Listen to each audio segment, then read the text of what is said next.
San Francisco, California. Please make some noise for Josh Johnson!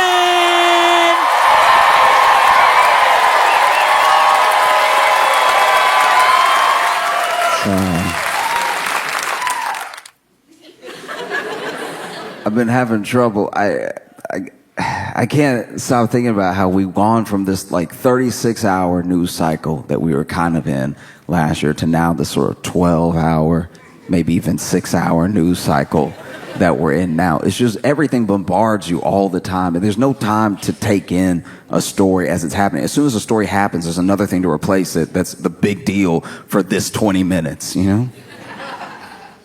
And it's hard to even vet stories now. Like, there'll be a story that seems like a big deal, but the more you think about it, the more you're like, why'd you tell me that? But it'll be big news for a second, and then it'll be like, oh, but then that was just wasting my time, okay? Like, I don't know if you saw, but apparently after all this time, they've nailed it down. They've solved it. Apparently, we got Jack the Ripper.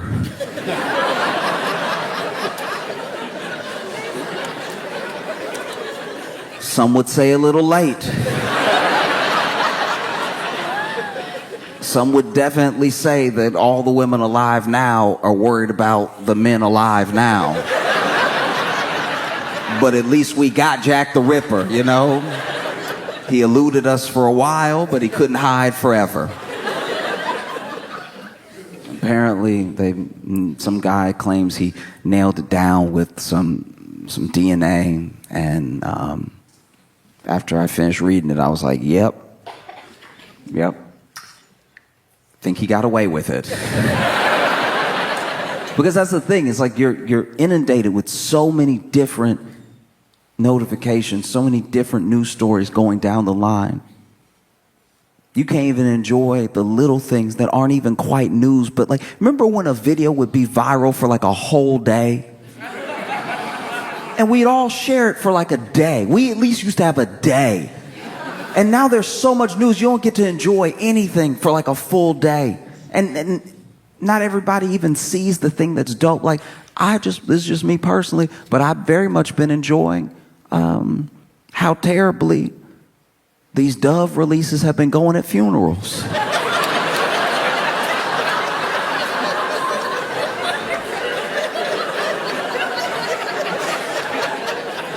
In case you're not familiar,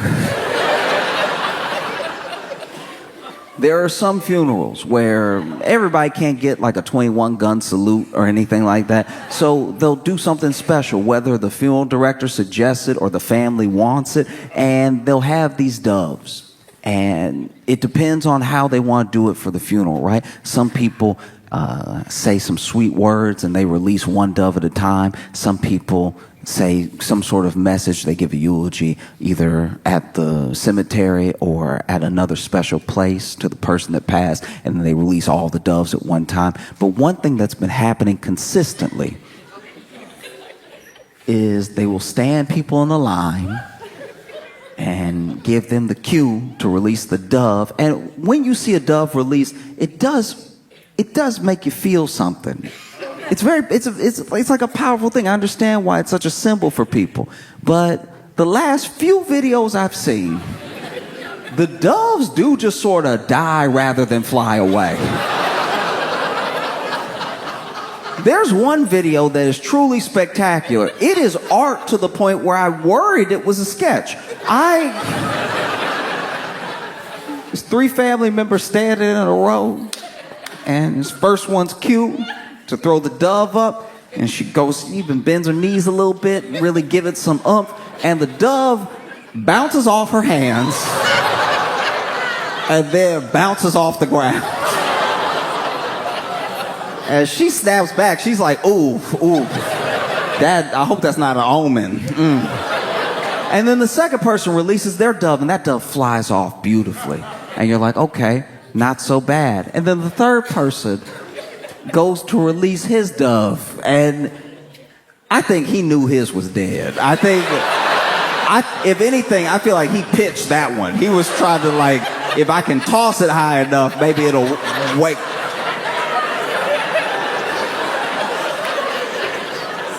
There was another funeral where they were doing dove releases, and they had like 5 people lined up, and they were doing a different like stanza to this poem, and at every break in the stanza they released one of the doves and stuff, and they were getting close to the end. So this I don't know if this woman was number 5 or number 4, but she was whispering at the funeral director the entire time, "He dead."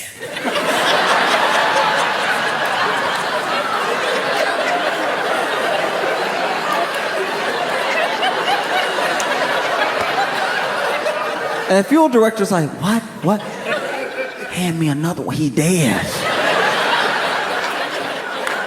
And the funeral director's like, that's all I brought. What do you mean that's all you brought? He clearly dead. She's like, funeral director looking at him, trying not to interrupt the beautiful poem that's being read, and he's like, no, he's asleep. He's asleep, he'll wake up, just throw him, he'll wake up. You throw him, he'll wake up. And they released the second picture, and the third picture is right here, and she's like, this is a dead bird in my hand. Don't play with me. Find another bird.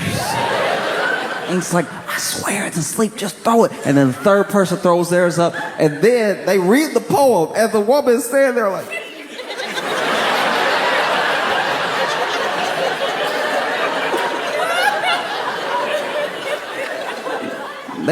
you could tell they get the like last couple lines of the poem, and this woman holding this bird goes,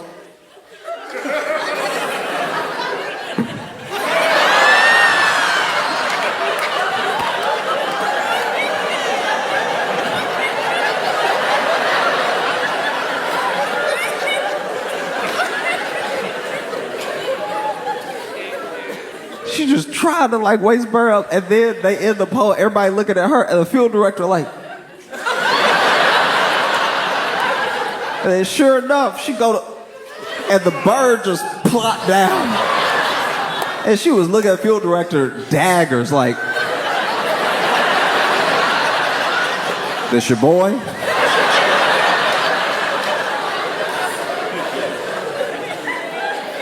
And then the 5th person, their dove fly off no problem. So everybody got a good dove, except for her. I felt for her. One thing I don't know if everybody thinks about when it comes to those dove releases is where they go. What's next? I don't know anything about this, so I don't know if the dove returns and they just know to go to the funeral director's house or something. I'm assuming they start a new life. Like, I'm assuming the dove gets thrown in the air. It was like, what a beautiful ceremony. I didn't know them, but y'all sent them off right. And then they fly off and try to get things going themselves. I'm just trying to imagine what it would be like to be like a released dove at a Bronx funeral. You're a released dove at a Bronx funeral. And then you land on some roof somewhere, you're like, all right, I guess I gotta get my bearings. And then a pigeon land right behind you, just, what's up, sweet thing? Pigeon just seemed like a very rub the belly bird, It's like, how you doing, huh? Man, you looking fine as hell, no spots or nothing. Hey, you must be new to the city. Let me show you around. I know where the good spots are. But that's the world we're in now, Nothing but news stories, nonstop. Everything's coming at you. We've gone from this 36-hour news cycle to 12-hour, 6-hour, 4-hour on a really bad day. And you cannot care about everything. You can't, you want to have empathy, and especially when something's big, you want to care about it for as much attention as you feel like it deserves. But then another thing happens, and you're just daisy-chained bad news all the time, or what's supposed to be important news all the time. And so sometimes things fall out of your head because you're like, I can't focus on everything at once, and some things I can't do anything about. you know? And so after a while, you haven't heard about something long enough, you just assume it's been resolved if nobody's talking about it. But nobody's talking about it because there's so many things to talk about. And you also have to measure up how you feel about the world right now with the fact that everyone trying to give you news about the world also wants your money. They want a subscription from you. So they're just inundating you with all this stuff because, like, maybe you'll like news from us. So we'll just keep sending you notifications. Because there's always a lot happening in the world. That's not different. The fact that we have access to it is different.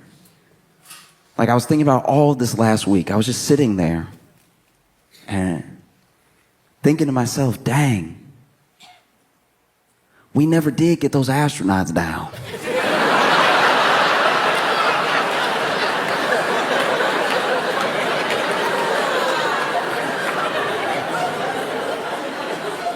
What's the plan? That was a while ago.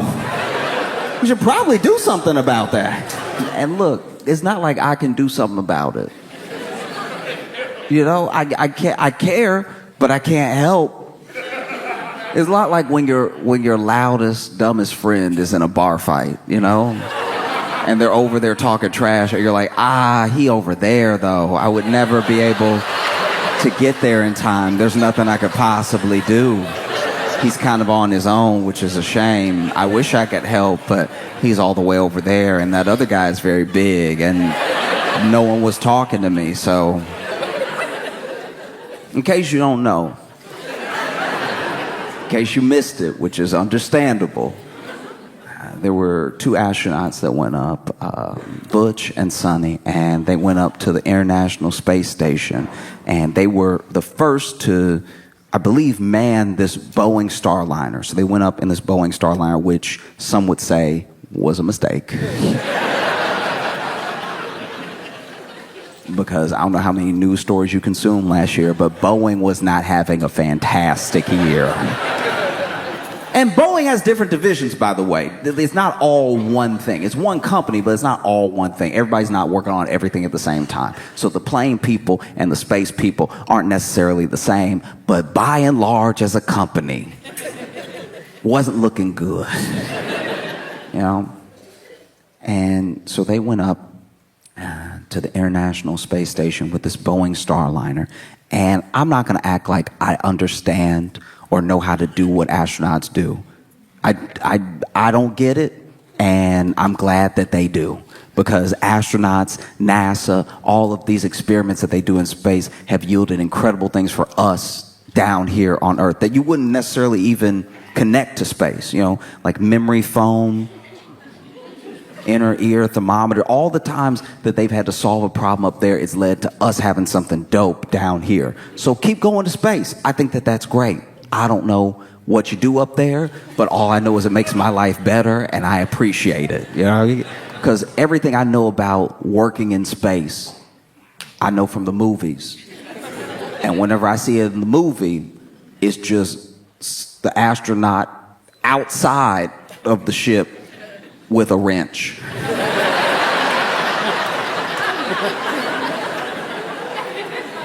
Every time I see it, it's Sandra Bullock or Bruce Willis outside the ship, just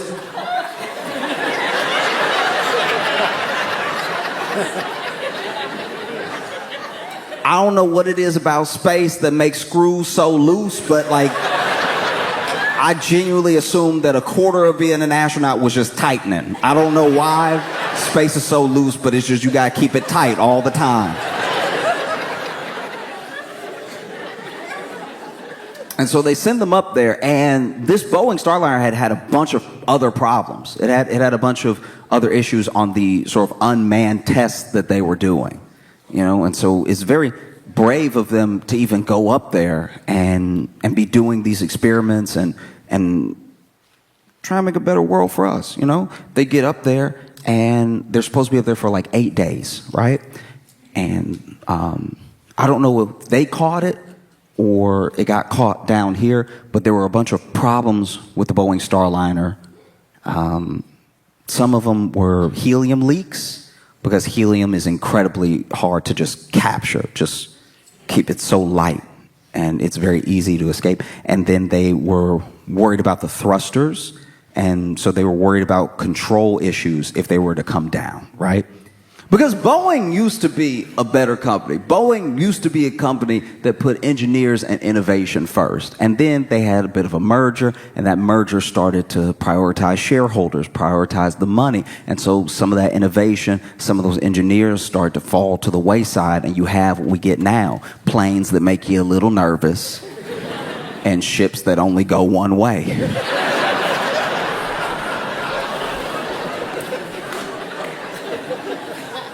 Because, make no mistake, Butch and Sonny are fine in the sense that they are the most seasoned astronauts that we have. You know, Sonny has logged potentially more hours than I think anybody should. 322 days in space, and she has logged like 50 hours of spacewalking and everything. She's like a true veteran. And even before that, she was a diver in the Navy, and she piloted combat helicopters. Like, she knows what she's doing. And Butch is the same way. Butch had already been on missions before this. And to be fair, this was going to potentially be one of their last missions. And so for them to go up in space for those 8 days, them getting some extra days, maybe they don't mind. I just am trying to not project how I would feel.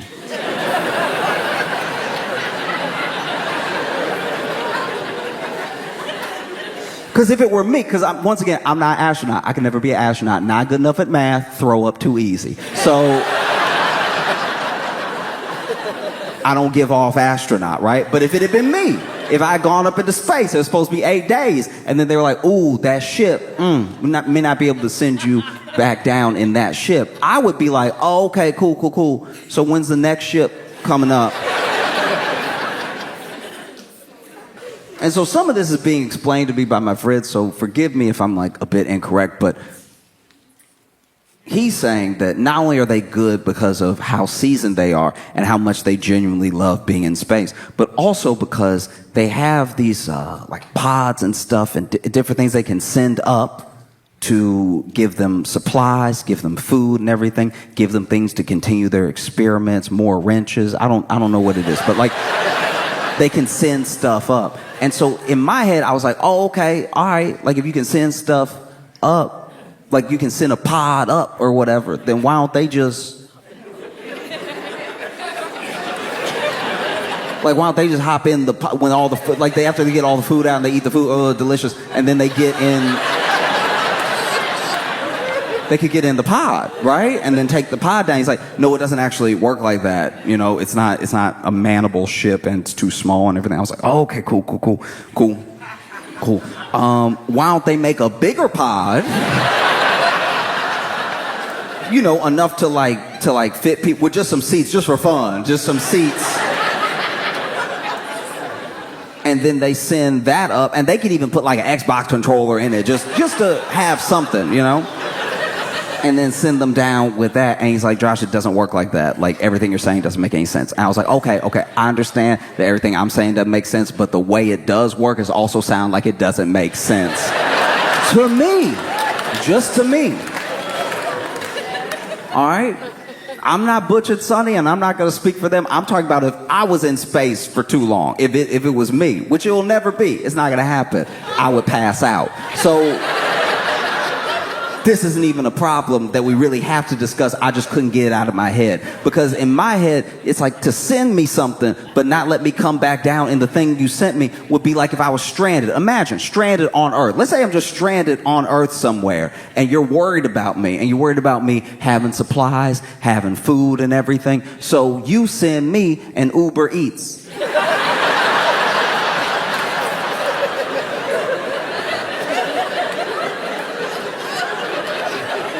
But then you go, no, don't get in the car.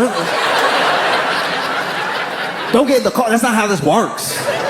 This is not a car. This is a burrito car. See, you don't understand rocket science. This is a burrito car. You just try to get in any kind of car you want. That doesn't make sense. Stay there till we come get you with a car.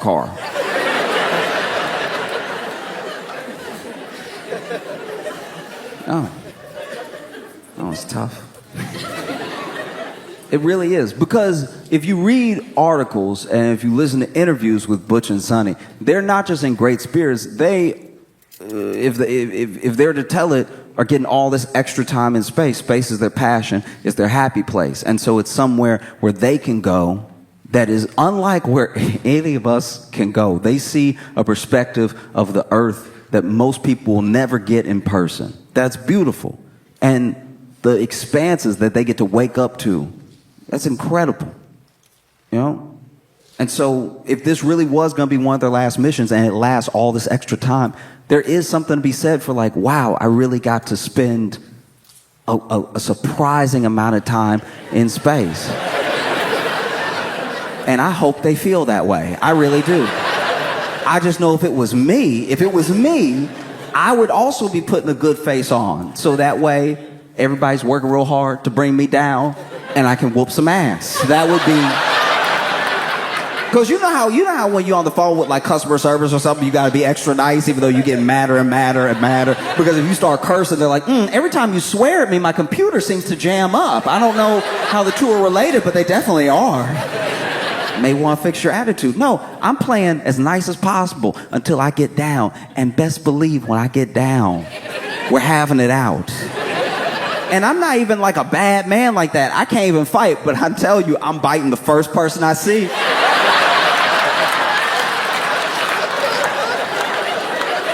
I cannot swing, but best believe I will catch a mouthful of your chin, all right? You leave me up there all this time? What's wrong with you? You must be out of your mind. You got me. Because look, I believe it. I believe that they love being in space, but everybody has a bad day. And I think a bad day in space is an extra bad day. Let's say you wake up, and it's just one of those days. You wake up wrong side of the pod. You know, very upset. And all you want to do is brush your teeth and maybe go read a book or something. You know? But you take your eyes off your toothbrush for 1 second. Now all of a sudden you...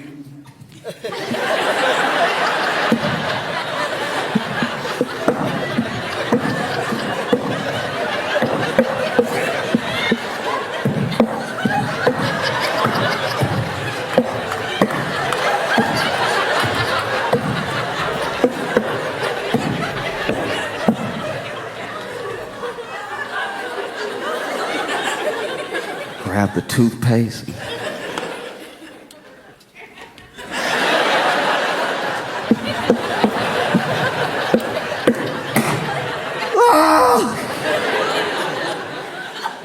Oh. Or maybe, you know, you got your coworkers up there. Butch and Sonny, I'm sure they get along, but there's other people in the space station that can leave.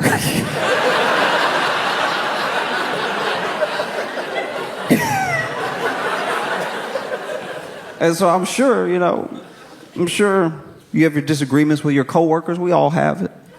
We all have it. You want to storm off. It's very difficult in space.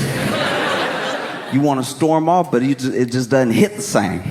Because when you storm off, you want everything to be perfect. You want to be loud as you storm off. Boom, boom, boom. You know what I mean? You want the feet to be slamming. If you slam a door, you want it to really shake after it slams and everything. You don't get any of that in space. I remember one time I was trying to storm off. I felt like I was in the right, and I was done. I was really angry, and I tried to storm off. But I had a small hole in my shoe, and it had rained the day before. And so I was squeaking as I walked off. And that's a hard thing to come back from, because I had the storming off words ready. I was like, this discussion is over.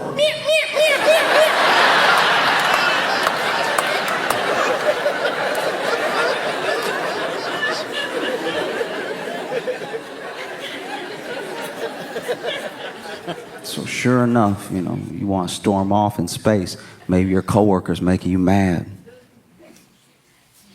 And you've had enough of it.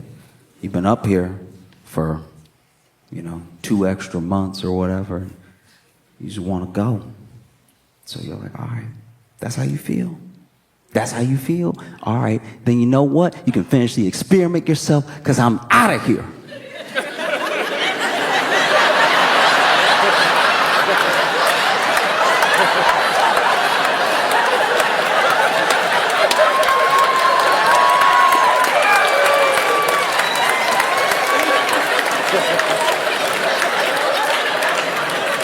I'm trying to leave.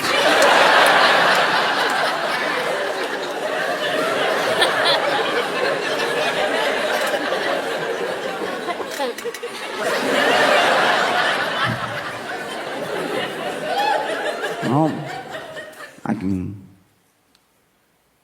empathize with where the astronauts are coming from, because I worked at a grocery store, right? And give me a second.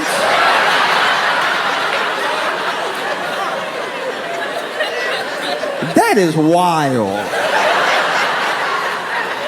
In the time I'm talking, I haven't built up enough trust that there's a point that I'm trying to... Y'all are rude. That's wild. Okay. Anyway. I used to work at a grocery store.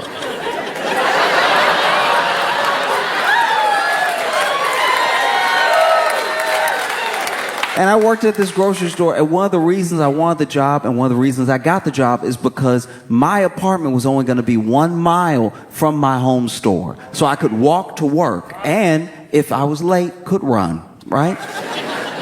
And then sure enough, when you get hired by this particular company, when you work for the company, you don't work just for that one store, you work for the district. And so what they can do is they can put you in different stores if they need to patch up. Maybe somebody quit and they need to patch up some shifts or something like that. And so when I first get hired, I'm willing to go wherever. And I'm only at my home store, but I'm taking up people's shifts. If anybody needs to switch with me or needs me to take their shift, I'm taking it if I can. I'm coming in every time they call me in because somebody called out. I'm actually coming in so much that I get a bunch of overtime, then they get mad at me and tell me to stop. But I was like, you called me. So I'm sorry I didn't self-snitch on the way in that this was hour 48 this week. Like, thought you needed help. And then one day, I get put on a different store, a store that's really far from my apartment. And it was because someone had quit abruptly, and so they needed someone there that week. So it was only supposed to be that week. And I get there. I had never been to this store before, but it's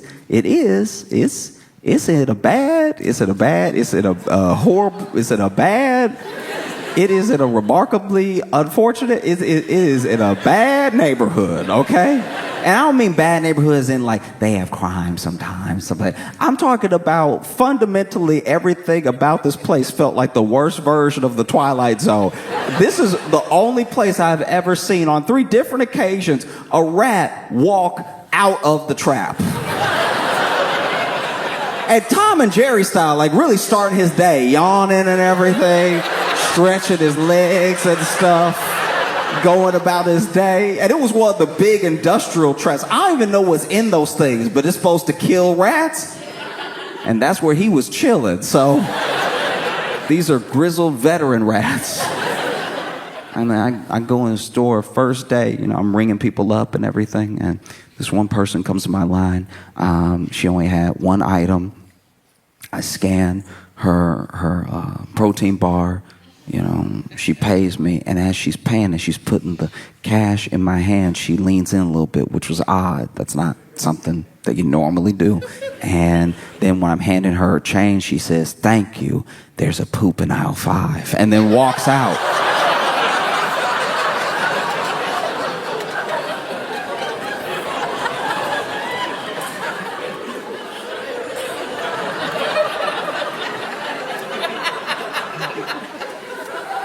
And I'm sure she didn't do it. I'm sure she didn't do it.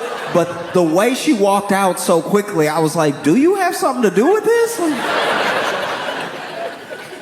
And so, It's not really my problem. I'm hoping she was just joking.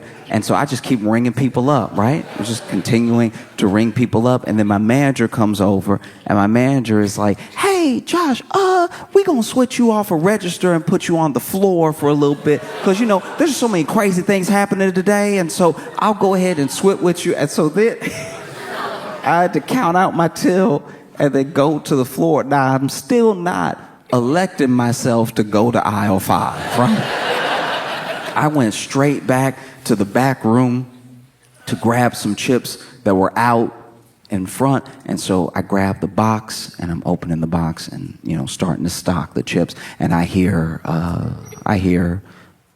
scream. And so I'm like, okay, it must be real. I just hear someone go, whoa, whoa, whoa.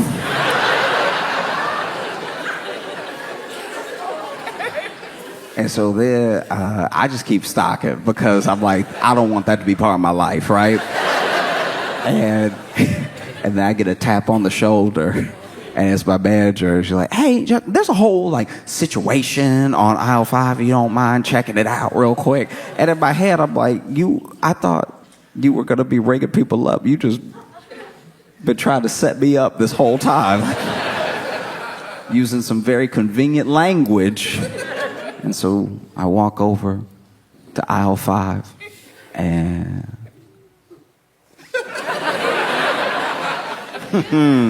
I see it, right? And the only thing on aisle 5, on the way to aisle 5, by the way, I passed 2 people who were running away from aisle 5. Fully bumped me out of the way. Just like, when you're in a zombie movie and everybody's running in one direction, but you got the shotgun, so you got to head towards the zombies. And so then I turn the corner, I see it, and the only thing on aisle 5 is it and one guy. And that one guy is looking at it, and then he looks at me and goes, I didn't do it.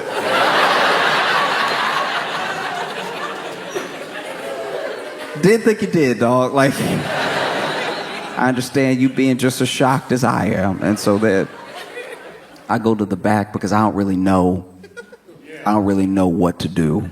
You know what I mean? This has been laid at my feet, and I don't feel prepared. And so I grab the broom and the dustpan and the kitty litter. And so that I go ahead and scoop and litter and everything. And that was day 1. That was the first day that I worked at that store. The second day, this older lady walked up to me at the register. I started ringing her up and everything, and she was hitting on me hard. And she was hitting on me in the way that older people can hit on you because they're not saying anything vulgar, but they're being very vulgar at the same time. They're not using the words, but you can tell the intent is there. And so she walked up and she was like, hi, young man. And I was like, that's the wildest I've ever been called young man in my life, because she really hit that hard A with the man. It lasted forever. She's like, how you doing, young man?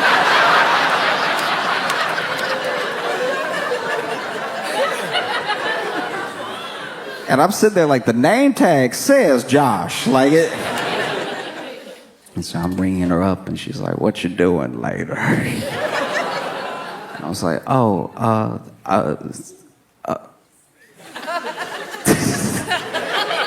work. I'm just ringing things up as fast as I can. And then she's like, can you bag it for me? Sure. So I'm putting it in the bag. She looks at me and she's like, I like the way you do it. And I'm like, you can see what I'm saying. This is X-rated what she's doing to me right now. But it's all under the radar. It's all, if you try to call her out for this right now, she'd be like, I'm not doing anything. But we can all hear it together right now. I like the way you do it. I'm like, oh, okay. Thank you. Thanks so much. Meanwhile, I'm just ringing up can after can of prunes. It's just nothing but prunes. It's like the store's worth of prunes. In my head, I'm like, there's no way she's gonna be able to carry all this. Put the last one in the bag. And she was like,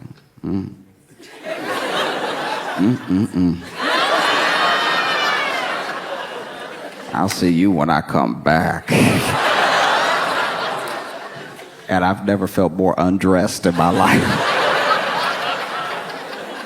It was day 2. And day 3, I was ringing somebody up. My manager walks up and they're like, hey, just so you know, watch that guy over there. You know, turn your head, watch that guy.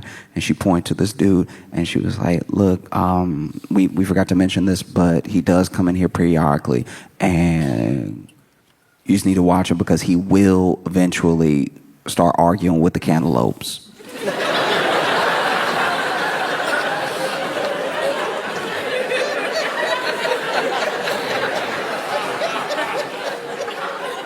And I always try to be respectful of my bosses and stuff, but I did turn to her like, what am I supposed to do about that? Break it up? Like, what do you expect? Why you even tell me this information? We have a security guard, right? And so I'm bringing people up, and like 5 customers later, I hear in the distance, don't talk to me like that. And so immediately I turn my head to our security guard. Our security guard, all I see is his back foot walking out of the store. Because we always had security guards on hand because it's a bad neighborhood and everything, but at the same time, they were allowed to take their break whenever they wanted. So then I think he saw the cantaloupe argument breaking out. He was like, that sounds like a great time to have a snack. I'm hearing a snack right now. And so my manager comes over and she's like, we should go say something. And so we walk over and this dude's holding this cantaloupe and, you know, letting the cantaloupe have it. And he's like, you always do this. And so I'm like, hey, sir, how you doing? Hello? Hi. And he's not listening to me at all because this is the point in the argument where he got his receipts ready. He's like, no, because last time you said, he's like making all of his really good points and he doesn't want to be interrupted. Right? I was like, hey, could you just keep it down a little bit? You're scaring some of the other customers, right? And this guy was like, oh, I'm sorry. Which I could not have seen coming. This guy goes, oh, I'm so sorry. I didn't mean to get loud. It just, you know how it is.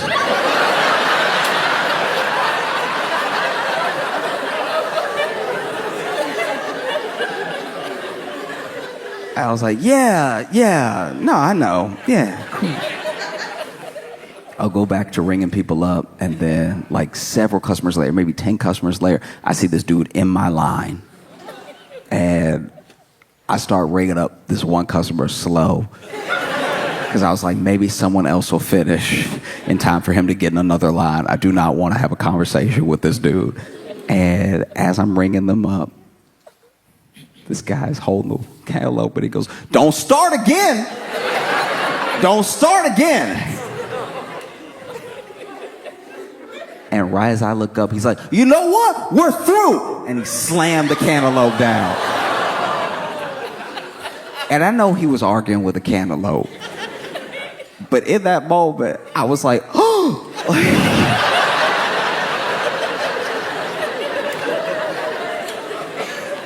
This dude storms out of the store and everything. And I gotta clean the cantaloupe up. And as I'm cleaning it up, I'm like, I'm sorry he hurt you.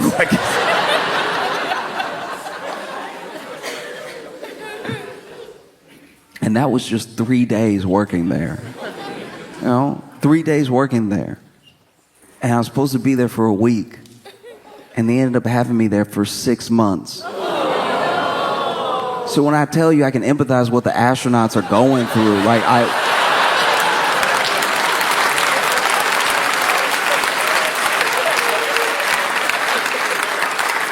some of y'all should be clapping because you didn't believe in me at all. Like, Like some of y'all, as soon as I spoke, you're like, he thinks he's an astronaut.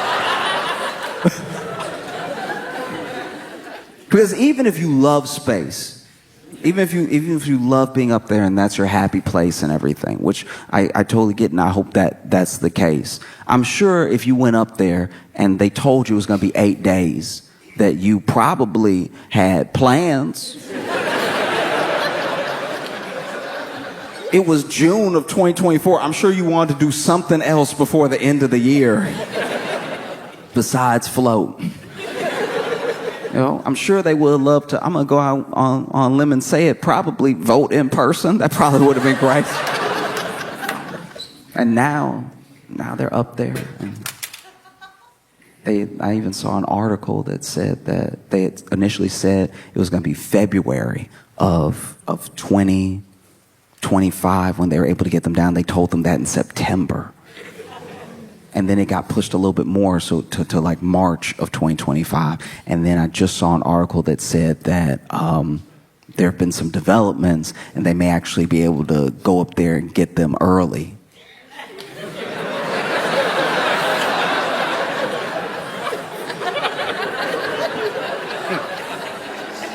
If it were me, I'd be like, don't say early around me. Don't say early around me at all. Because Butch and Sonny are up there and they're going to be returning to a very different Earth. Which might be why they so cool with being left up there. That might be it. They're probably like, nah, I'm good. I'm chilling. Don't worry about me.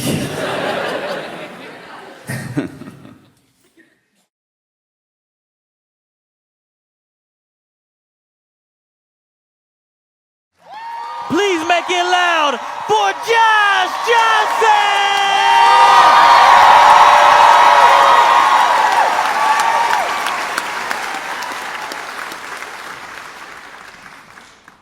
One thing that is very fun about being in Pittsburgh is your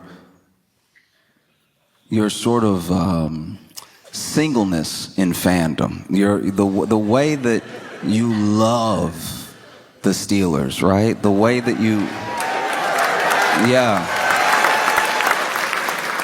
And I saw this story about a woman whose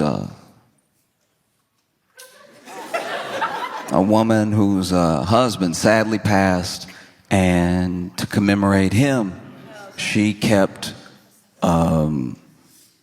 his Steelers tattoo.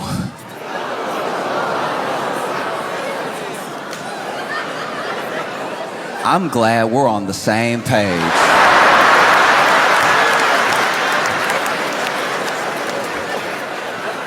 Because initially when I saw it, I was like, what? Yeah, no, kept the Steelers tattoo and it's like in a little. And then in the article, she was like, yes, we kept the tattoo. No, we don't think it's weird. And I was like,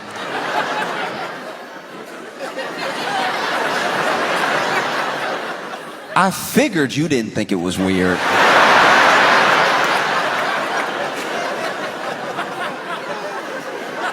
Seems like it was your idea. That would be wild if you were sitting there holding the plaque like, I can't believe they let us do this. This is...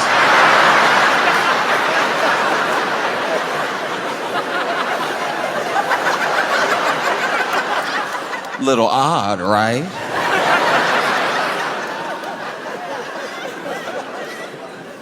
And look, I don't know. Wow. Like when I saw it, I was like, because also, look, I'm not going to linger on it too long, but it was a big tattoo, so I don't even know what that is. That back? Is that arm? Is that, you know what I mean? And maybe this is something that the husband would have loved. Maybe he's like, yeah, keep it, put it in the living room, right? I don't know. I also don't know how hauntings work, but I imagine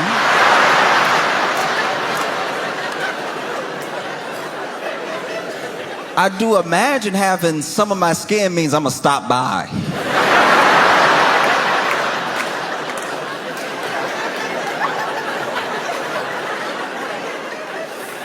If anybody ever kept some of my neck, I think I'd be like, we have to have a discussion.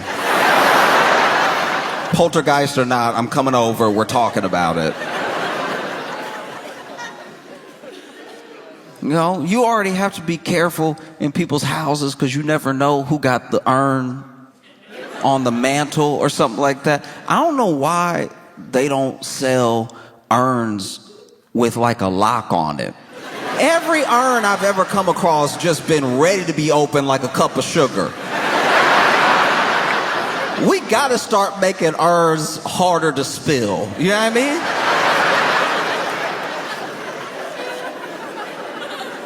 I've been at people's houses where they got, whether it's like a family member or the pet, they got the urn on like a mantle or a bookshelf, and I'm like, that's a little high. If it falls, they will be everywhere. And it does sort of, I don't know. It does taint the memory a little bit if this urn fall and now you gotta Dyson him up.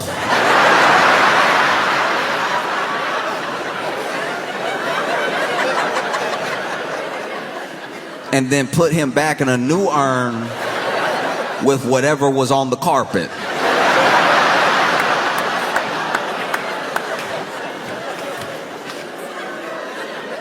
Just something to think about, baby. Literally, just even McDonald's cups are harder to spill.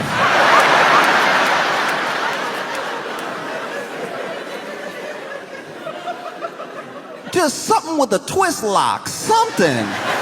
Because let's be honest, unless you spread in the ashes, you never need the ashes. You know?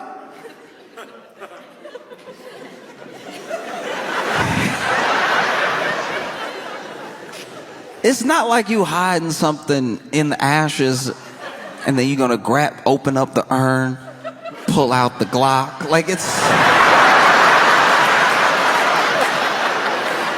that'd be a wild home invasion. That'd be imagine you're, let's say somebody, goodness forbid, but let's say somebody broke in your house or something like that, and then they've got you and the family held hostage, and maybe you did something to them. Maybe you're a healthcare CEO, right?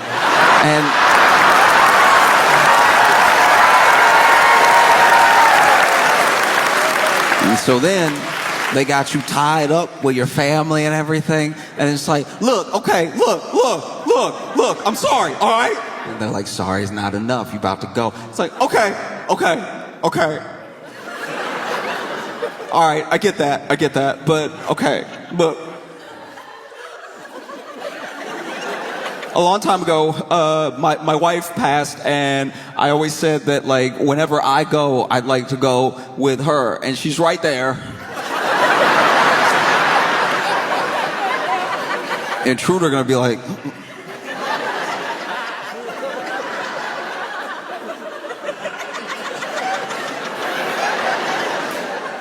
over there?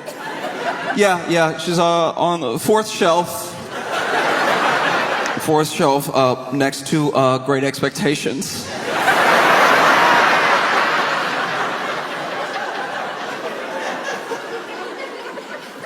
If I could just like hold her,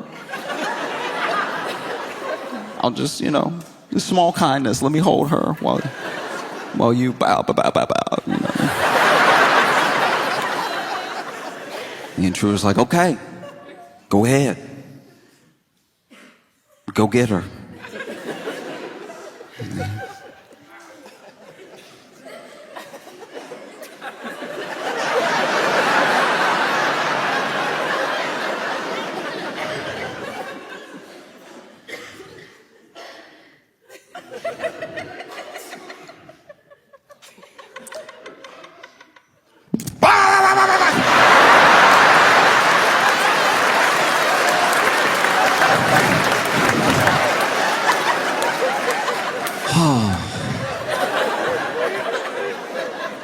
Thanks, honey.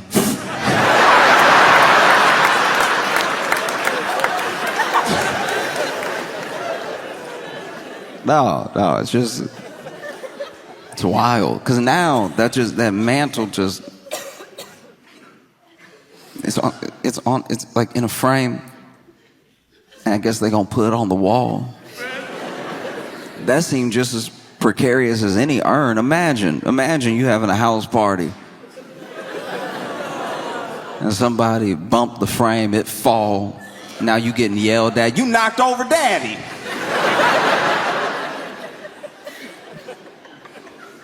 Everybody does things differently, and some people very differently. But once again, I don't know. I don't know if he would have loved this sort of thing, you know? But it'd be crazy to think he might be looking down like, ugh.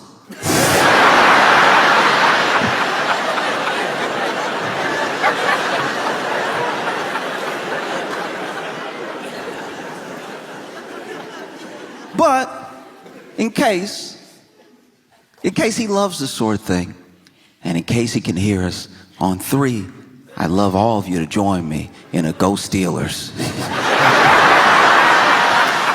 1, 2, 3. Yeah.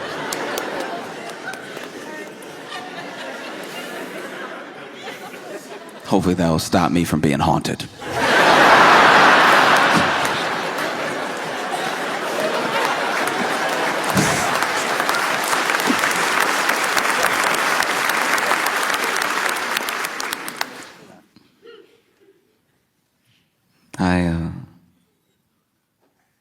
In my life, I've had a lot of roommates, and it's funny because, like, I don't know, I've talked about this before, but like, roommates is like extra family because you're poor.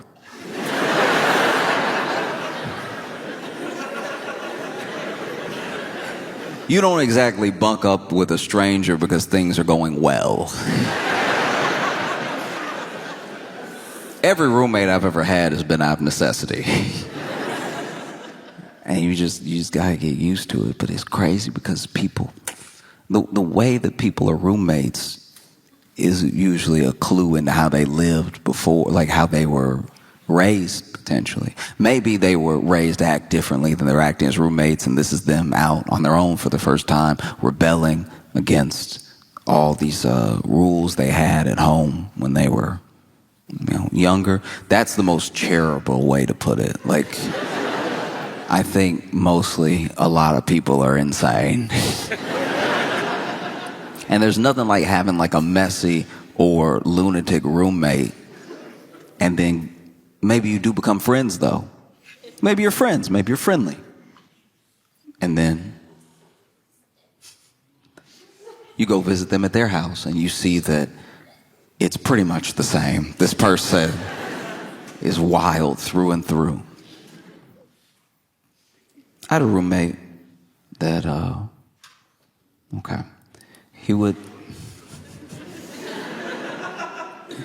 there would be some nights where he would sleep in the bathtub. He had a bed, he had a mattress, he had pillows. But he said he would sleep in the bathtub because it felt more normal to him when he would wake up from a night terror. And I was like, I don't know how you find that out.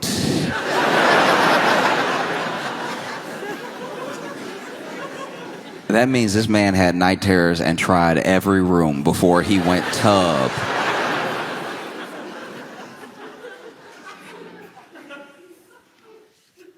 And that was a tough roommate to have because, I would go to bed at a regular time, even a little late because, we're young and everything. We're in college, and then I would just know I can't go to the bathroom for the rest of the night. No, I can't. I'm gonna have to hold it until he wakes up, and what would normally be distressing, you know, sleeping peacefully, and then hearing from the bathroom, is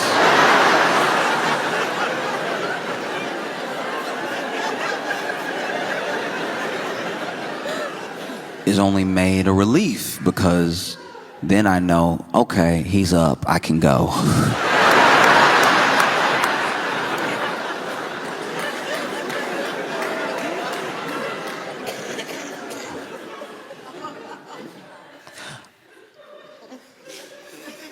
A lot of people in America worry about terrorism.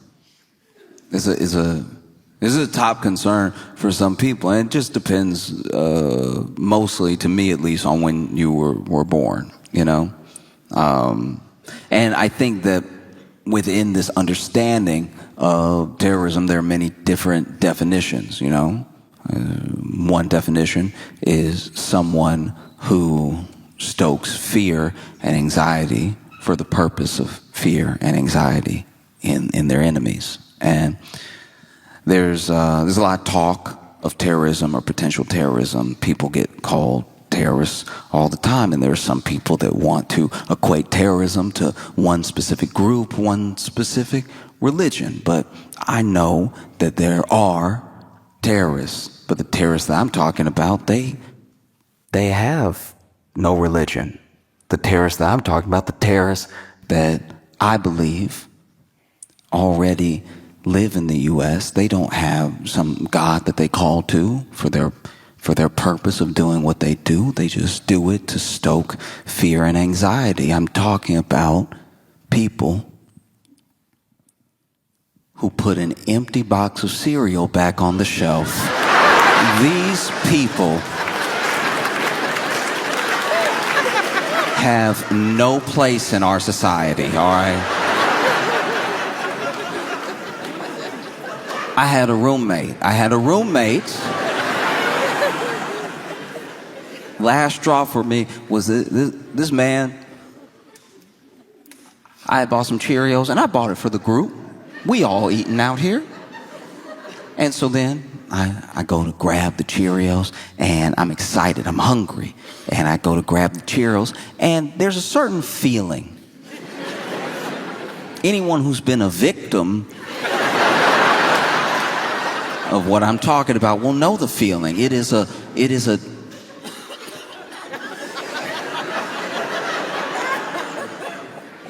weightlessness of despair.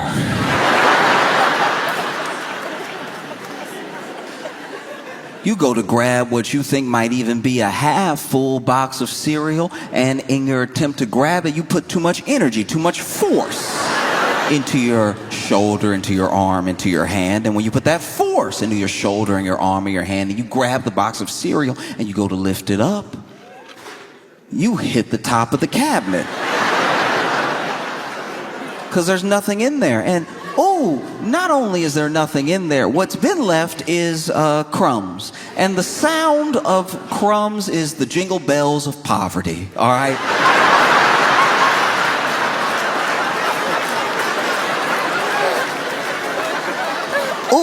I've never felt poorer than when I hear crumbs.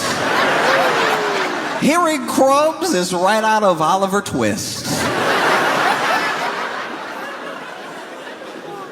Crumbs is what Charles Dickinson wrote all his best work to. I didn't even think I could hear crumbs. Oh, but they have a sound. It's a mix between bread particles bouncing off each other and then a whisper. It's in a moment. It's something that almost can't be identified. And it's the whisper of those crumbs, the same way that you could split atoms or you could collide particles and make an entire boom, a bang, a nuclear bomb, and a hydrogen bomb. The banging together of these bread particles makes one singular noise, and it is the universe telling you from a point of almost quantum physics, bouncing the particles off each other, that you're poor. That's the sound of poor. Wouldn't you love to say yum? You'll never say it. You're too poor. These are crumbs.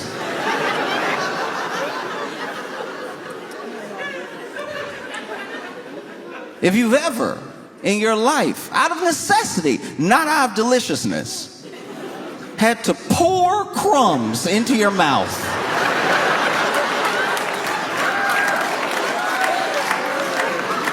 only in the Bible do I imagine this level of thirst for food. You might as well be in the desert. Even if you are in your Pittsburgh apartment, you might as well be in the desert if you are opening your mouth, letting it hang, while an entire bag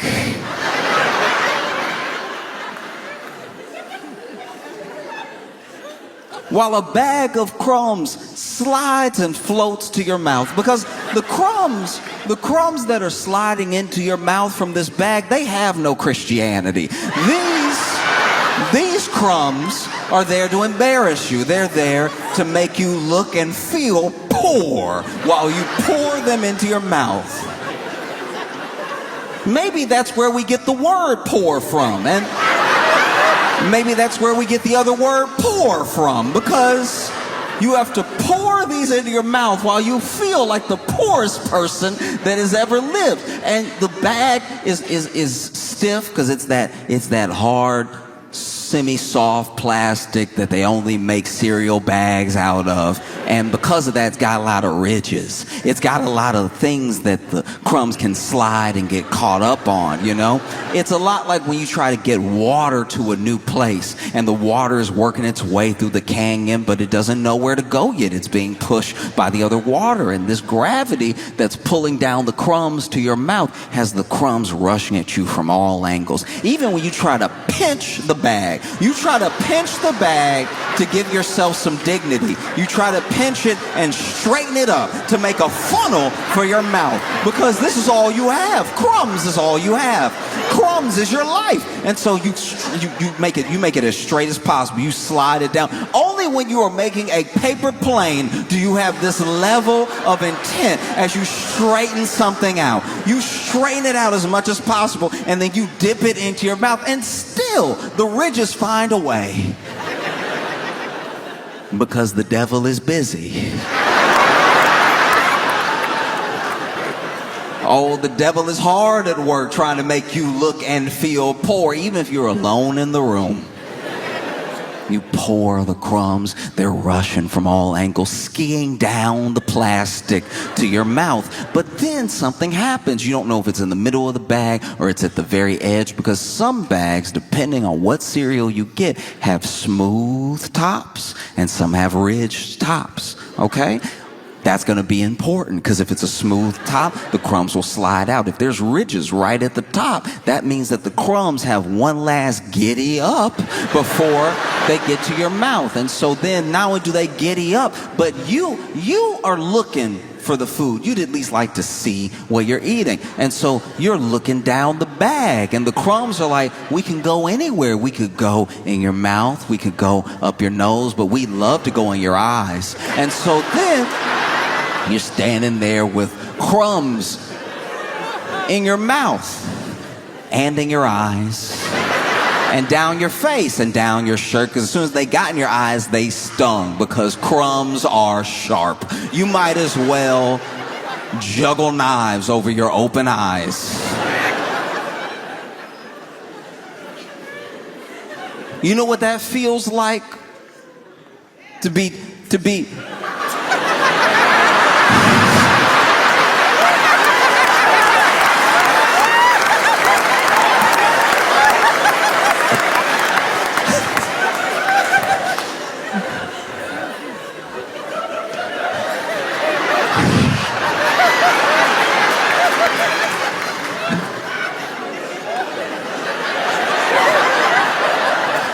You know what that feels like? To have to dig Cinnamon Toast Crunch out your eyes. Every cereal sharp. Every cereal is sharp. And so I remember I was a victim of terrorism.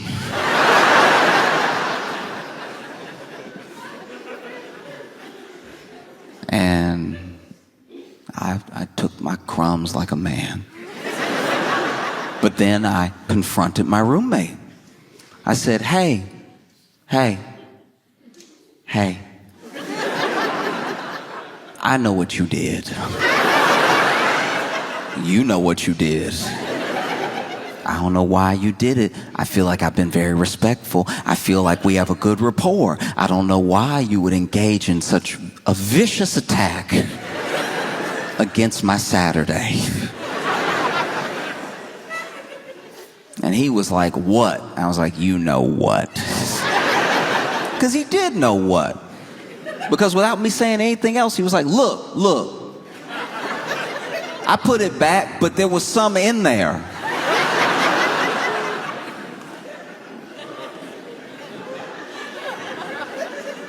And I said, some crumbs? He's like, no, there was Cheerios in there. And then I thought, okay, maybe I've made a mistake. Maybe I have accused the wrong roommate. Because I have more than one. And so then I walked to the kitchen with him because the bag and the box were laying on the ground because I obviously had to run to the bathroom and wash my eyes out of the very sharp cereal. And at this time, first of all, I need to go back. This is the second time this had happened. All right. And so first time was Cinnamon Toast Crunch. And then the next time it was Cheerios. That's my mistake. And so then he was like, there was some in there. And then we walk over and the bag and the box are strewn on the floor like a crime scene. Because I had to drop them immediately. I also got Cheerio in my eye. And I was like, there was nothing. And you know there was nothing because it was only crumbs. And now the crumbs are in me and on me. And then he's like, no, there was something left. I was like, what left? And he was like, there was one Cheerio. And I was like, now I know. You might as well be Osama bin Laden, because the fact that there was one Cheerio you chose to not eat and leave means you're out of your mind. And then I looked, and sure enough, there was one Cheerio on the ground. One Cheerio. A single Cheerio. Like a British person saying goodbye.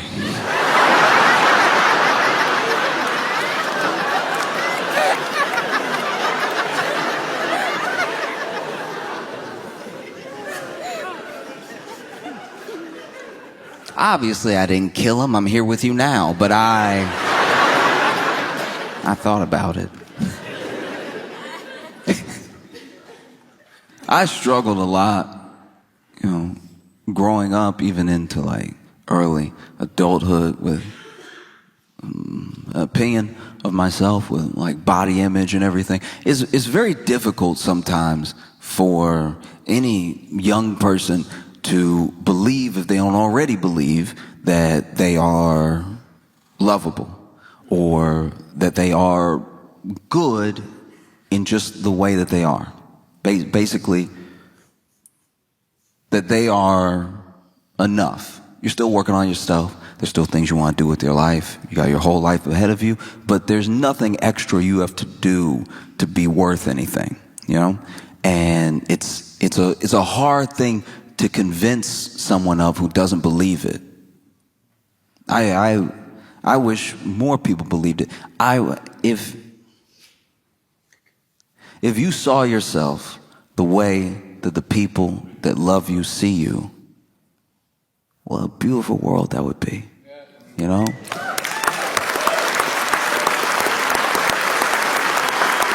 And it's not as if love isn't poured into and on these people, showered with praise when something goes right.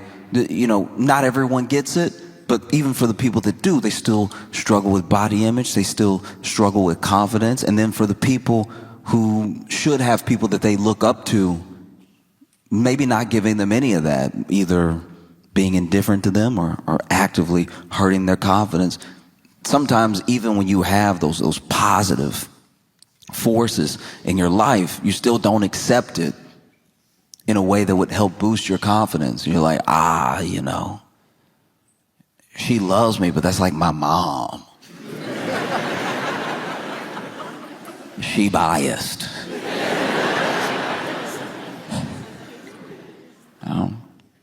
And I know for me, I spent a ton of time trying to work on myself in different ways. Some things that I actually needed, some things that built me up, and some things that were maybe a little bit unnecessary, you know? I really struggled to look at myself in any positive way until I got really fit. Like in my head, really, really fit. I should look like I saw other guys and I thought I should look like that. I should look like a version of that, at least, you know?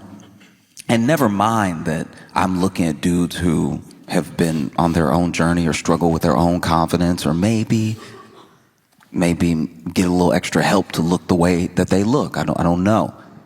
And I was never trying to be like insanely huge. I joke about being like ripped and real big, but honestly, I don't have the frame for it. Truly, I'm not tall enough to be wide. Yeah, I mean, no matter how big my shoulders got, I'd start to just be in the way. Like, it looks good in the picture when you're flexing and you've got all the muscles and they're all defined and everything, but then practically in life, it does start to be a problem when you're trying to walk through a door. You don't want to be on a date and see a door and go, uh-oh.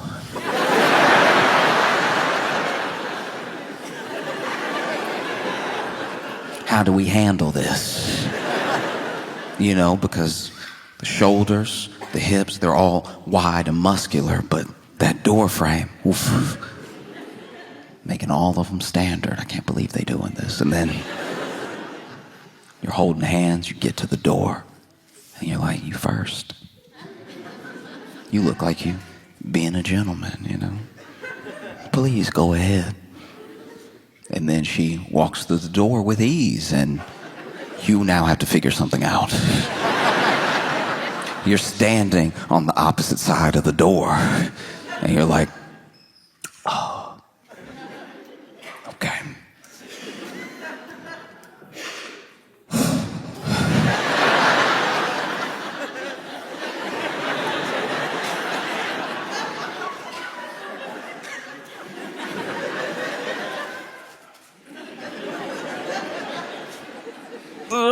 As soon as you strained, you let her know this isn't going to be the life for her. I never wanted to be huge. I just wanted to be very, very fit, you know? And I worked on it with some success, with less success. But even when I started to work out, I realized that wasn't really the issue. Now I was going to the gym, and I was eating as much as possible, and I was gaining a little bit of weight. Not much. And I was like fighting to keep looking this certain way. And I finally accepted that, like, even if I got there, maybe I wouldn't be happy. And I even discovered that through other people who I knew were there. People who I wanted to look like that were in my life, you know? And they still had all the same problems I did. And I would go to the gym and I'd see people packed in there fighting to look a certain way so they could feel a certain way. And there is a bit of a cheat code. You could try to work on feeling the way without having to fully change your entire body. You know, you don't have to earn loving yourself through like straining and potentially hurting yourself, you know? Like there's some things that There's some things that can only be lifted in therapy, you know? Like, it's just...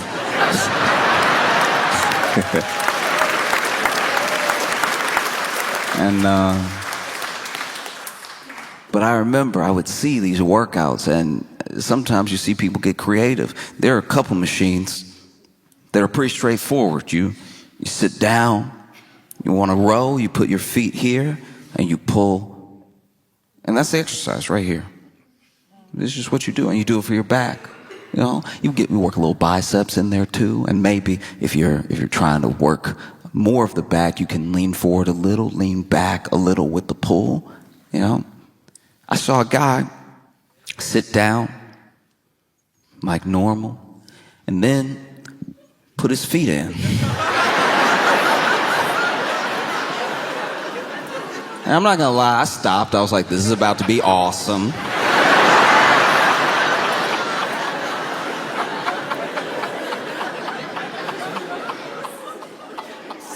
This man, I don't know what muscle it works out. It seems like it just ruins your joints, but he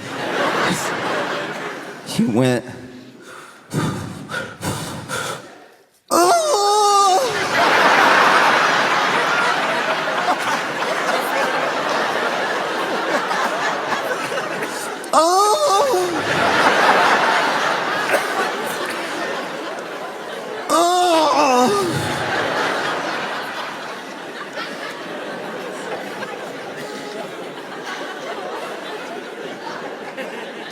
Just make sure it's clear.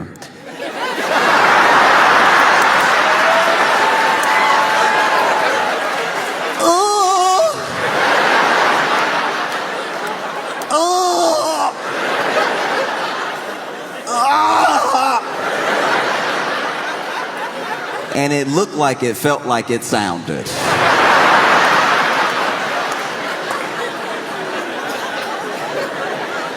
This man did 8 sets of 10.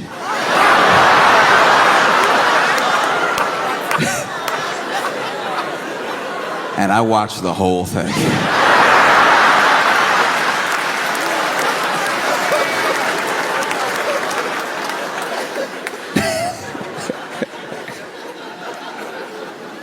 Oh, there was even a time where I went to the gym and, you know, I was working out my legs differently. You know, I was doing some lunges, I was doing some like split squats and everything. Not much weight, but just trying to make sure that I worked out my legs, because there are some people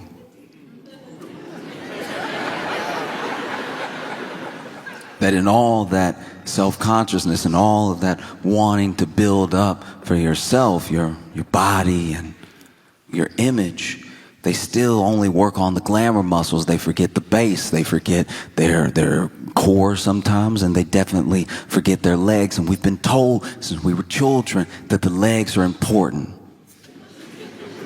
We've been told in many different ways. We've been told by PE teachers. We've been told by coaches. We've been told by parents. We've been told by cartoons. There's an entire cartoon dedicated to people who skip leg day. Johnny Bravo was trying to warn us for our entire childhood how important leg day is. That's not a structure you want. You don't want to have more hair than... So I was working out my legs, and so I'm packed into this gym with a bunch of other people, which is, look, it's very frustrating because this gym was unfortunately affordable. So a lot of people were in there, you know, and I was one of them. And I was hopeful, you know, sometimes they sell memberships all year and they're counting on people not to go. The way the gym structures are built out, it's so that you get all of these people here, but they're signed up, they don't actually show up. And so a gym is able to run fairly efficiently as long as like a tenth of the people who are members show up at a time. If everybody showed up that was a member of the gym, if everybody started to really decide to work on themselves, it would look a lot like TSA.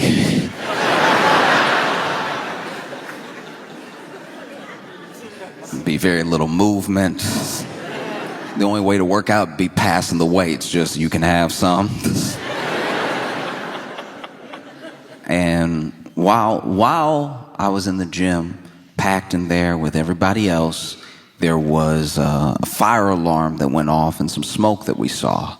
And, I didn't see any fire, but 2 out of 3 signs isn't bad. And so there were only 2 exits, which in retrospect was a horrible thing. Like you could only get out through the elevator, which you're not going to take during a fire, or the stairs. And so people started clamoring for the stairs. And this is where the real fitness test began. Because there were some people that were out in a flash, but then there were other people who had been working out. So they used all their fire running strength on the treadmill.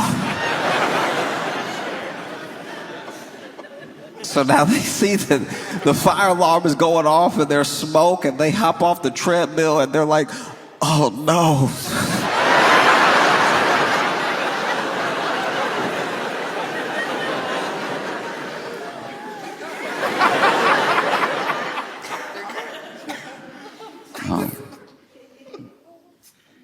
And then there were other people, what I would assume people who were a bit out of their mind, that even treated the running out of the gym like a workout. There was one lady literally still looking at her watch going,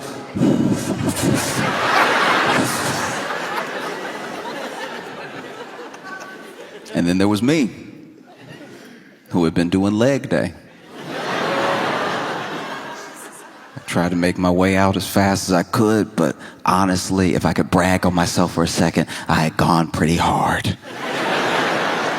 I had a PR and everything, and a PR is what you don't want to have when it's time to run. Because I put the weight down, I saw everybody running out, and I made my way for the exit, and I could not stop jiggling. Like every...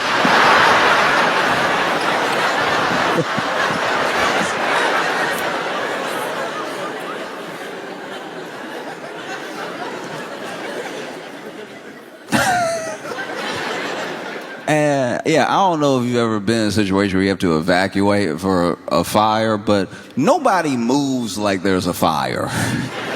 Even as you're going downstairs to like get out of the building that has smoke in it that is like clearly, at least seemingly on fire, you still get people that do that thing that people do when they get to the top of the stairs, where now that they're clear, they just enjoy their day.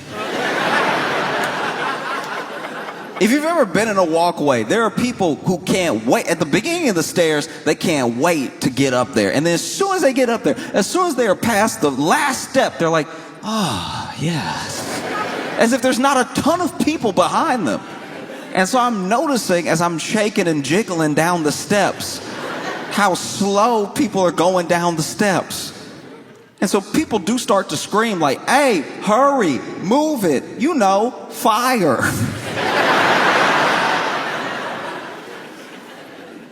And then we get outside, and it was next to the door. One of the reasons everybody was slowing up was that same lady was out front near the door, just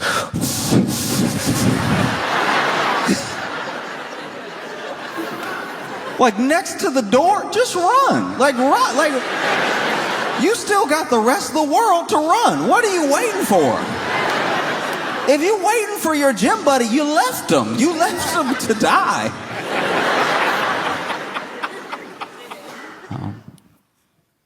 It's funny because I was watching the news and I saw this, can't really call it a debate, it was more of a screaming match. But it was on CNN, And on CNN, okay. Found the one person that works at CNN. That's man, I've never heard anybody clap for CNN like that. Yeah.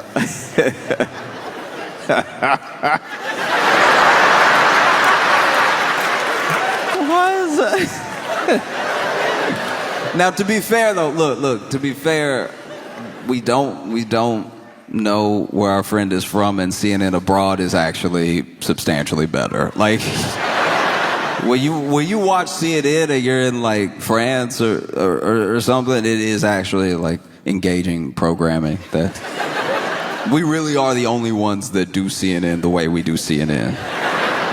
I like, as an example, when you travel the world, McDonald's is still fast food. We're the only ones that made it poison. You know, every other country, they just say what happened on the news. They just tell you. They're like, oh yeah, no, then these people came, and then the other people came, and then the first people left, and the second group of people left.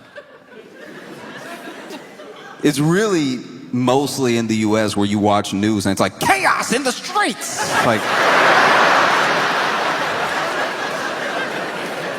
Like every news segment is cutting a promo for a horror movie. I was watching CNN and I saw where Jillian Michaels was on there in a debate that she seemed to have started, and they were talking about changes to the Smithsonian and how art and culture shifts between who has the power to dictate how the exhibits are written, who the exhibits are of, and everything.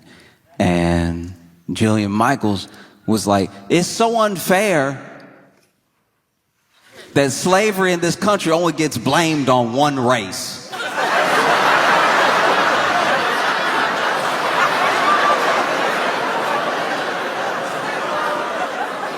Look, as outrageous as that is genuinely funny. Like, look, I'm not gonna tell anybody how to feel, but if you heard the words I said, that Jillian said, and you immediately got angry, I would ask you to take a step back. I'm not going to tell you how to feel. You can be angry if you want to be angry, because it is a very short-sighted, ignorant thing to say. But that's precisely why it's so funny. It is absolutely hilarious. But the best way I can describe why this is funny is when I was a kid, I would be at home alone for about 3 hours. I would get off, from school. I would do practice, and then I would get home and be alone for about 3 hours, right? So for 3 hours, I was the only person in the house. And one day, I was just walking through the house. I was eating something. I think I was like eating some Easy Mac and walking, not paying attention where I was going. And I knocked over this vase. And it was a vase that my mom loved, right? And so it smashes on the ground. And I genuinely didn't know what to do, because I was like, man, I'm going to be in a huge amount of trouble. I need to think of something. And in my head, I was like, what should I do? Should I call my mom now and be like, hey, when you get home, you will want to beat me. But I feel like if I tell you now and you're going to be like on shift for another half hour, and then just the concern, because I never call you, I'm hoping the concern that you have that I am calling you you'll be so relieved that I'm alive, that I'm not dead, you'll want to kill me less. You know, because having that coworker be like, it's your son, you know what I mean? And then have you be like, oh, what, my baby? And then I tell you what I'm about to tell you, and then you're like, oh, I'm just so glad you're still with us that I would hate to make it so you were not, right? That was one thought. Then The other thought was, look, I've given this whole having a family thing a good run. Maybe I dip right now. Maybe I leave home right now.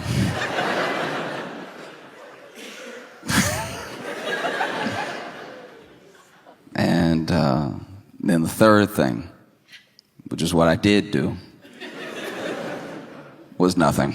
I went to my room and played some video games for what felt like might be the last time in a long time.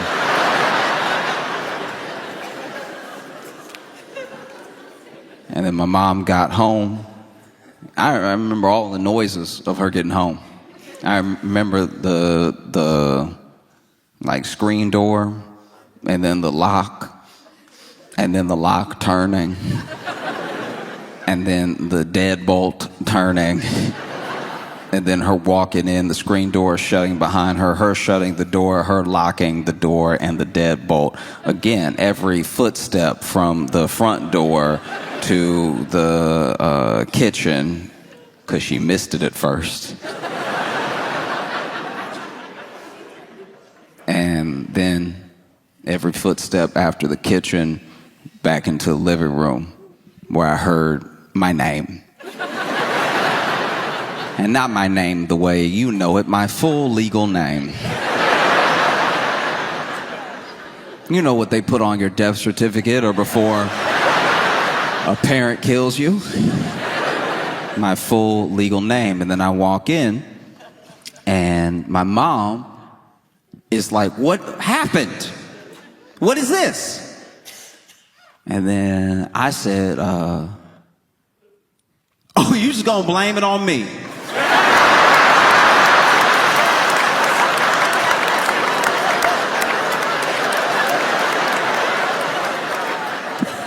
Wow.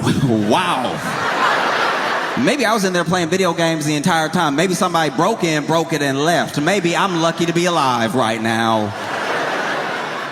You're just gonna immediately blame me because I was the only one here. You're just gonna blame me because it looks like it was me. And that's kind of what Jillian Michaels was doing with the whole, like...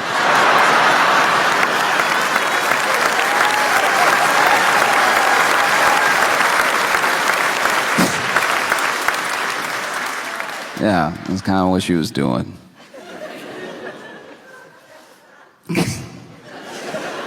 Can't believe you would just blame it on one race of people.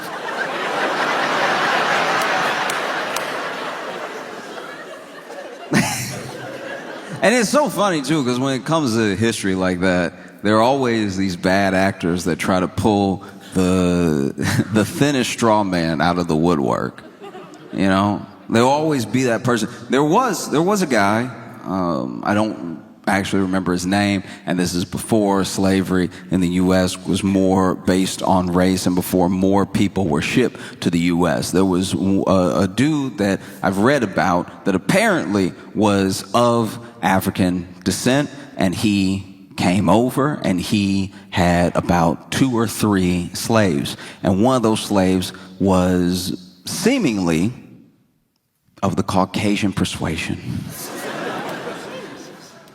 And whether this thing is true or a myth, I've heard it my entire life when referencing slavery, that there was one black guy who had a white slave. And I'm like, look, even if that's true, that's not what it's known for.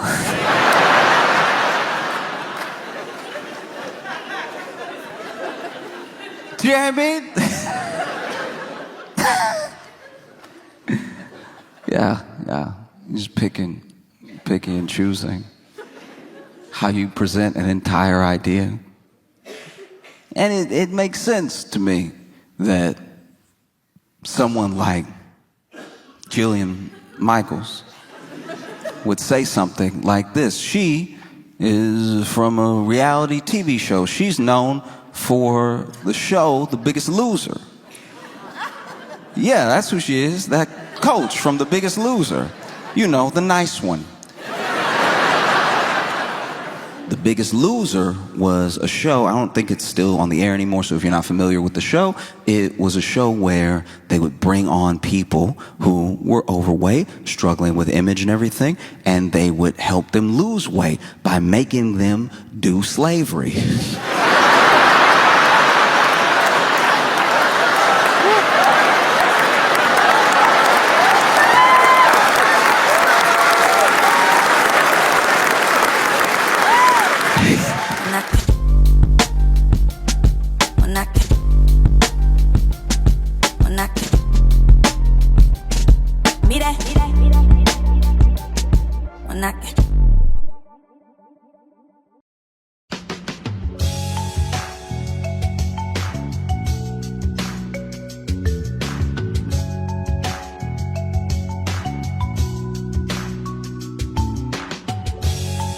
Welcome to the Josh Johnson Show. Josh Johnson, joined by my co-host, fellow stand comedian Logan Nielsen. Logan, how you doing, buddy?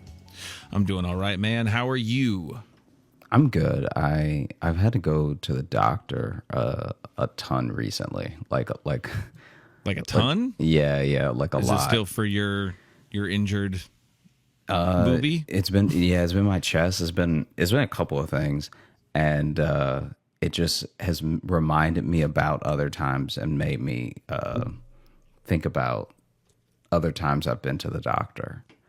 Oh God, we've never really talked about this, and I'm sure you have experiences that are going to baffle me. Yeah, but these like won't be my fault though. These are because I show up in a doctor's office to be doctored. Like I don't. Right. Yeah. I don't have any control over what happens One doctor, next. please. Yeah. So I was even telling some friends today about how at my old doctor's office. This place was not good. Okay. So the doctor was good. I had a good doctor. I'm not going to sit here and act like I am a good doctor. The staff at the office made it feel like by the time he got to me, I wasn't at the doctor. Does that make sense? Like you're more at a DMV than a doctor's office. So this doctor's office that I went to, okay. So when I was in Chicago, right? I'd go to the doctor a couple times. One time I had strep throat. Like it would be stuff that was like not too serious, but still you should go to the doctor, right? You gotta get some meds. Strep throat, you'll live. You need some antibiotics. Yeah. And so I remember, I was like insanely sick with strep. That was the worst strep I've ever had.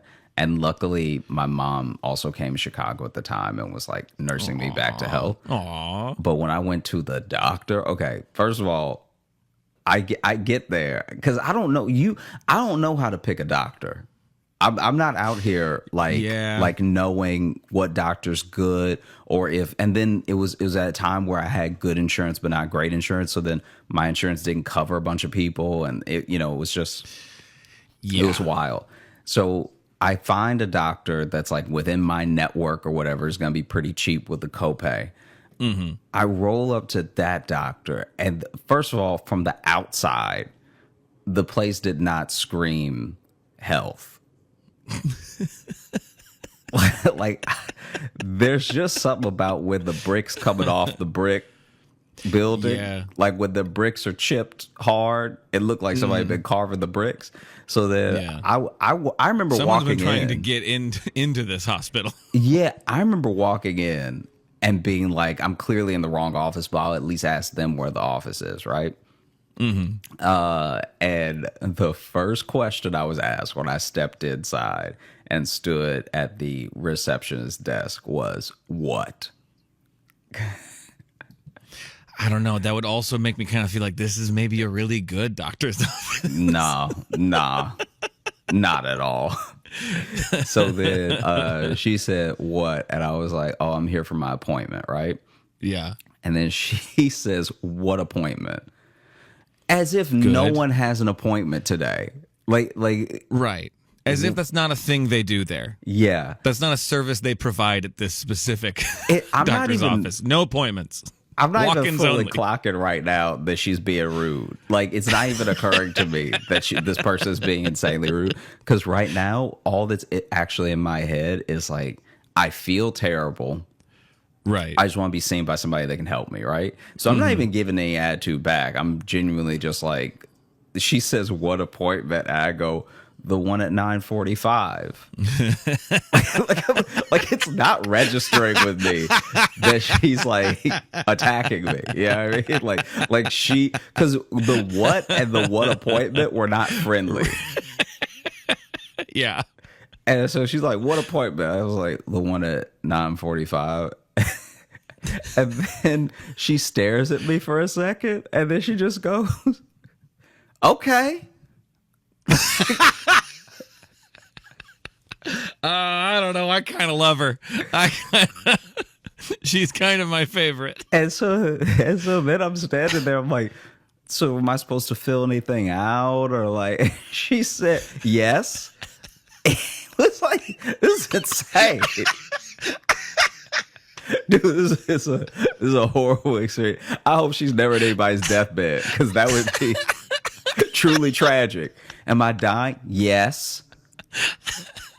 And then you bring the filled form back up, and she's like, "You're still here? Yeah.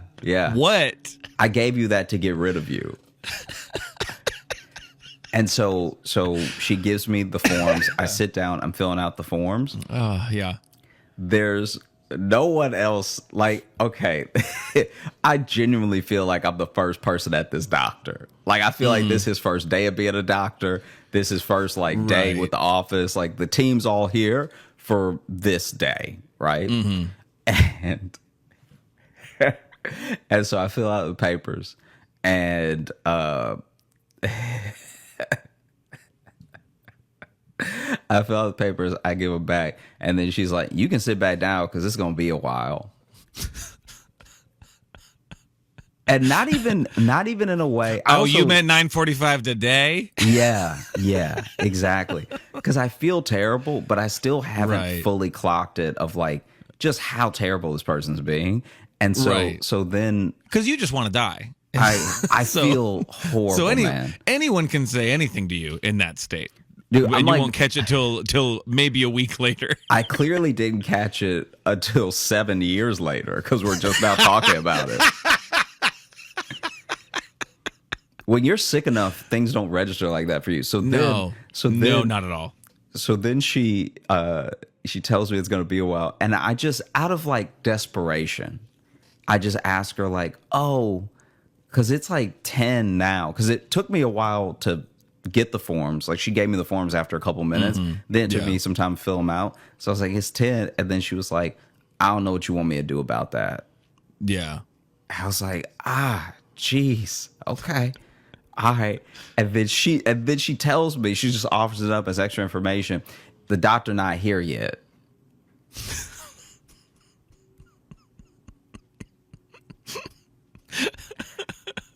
And so I just go sit down, and I've got my hands. He got a red eye back from Vegas. He's not here yet. Dude, I have my hands in my head because I'm genuinely, like, I'm really scared I'm gonna die, right?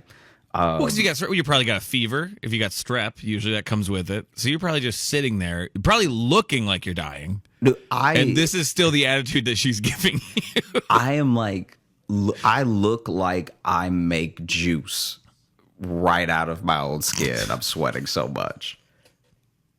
It's like that is a sentence wet. I don't know what to do with. I don't know what to do with the sentence, I look like I make juice. I look like I make juice out of my own sweat, and it is ripe season. Okay. Dude, I'm pouring sweat. I've never been wetter in my life, right? Like, you got streams shooting off you like a character crying in an anime. You could slide me up and down a sidewalk. I have so much sweat.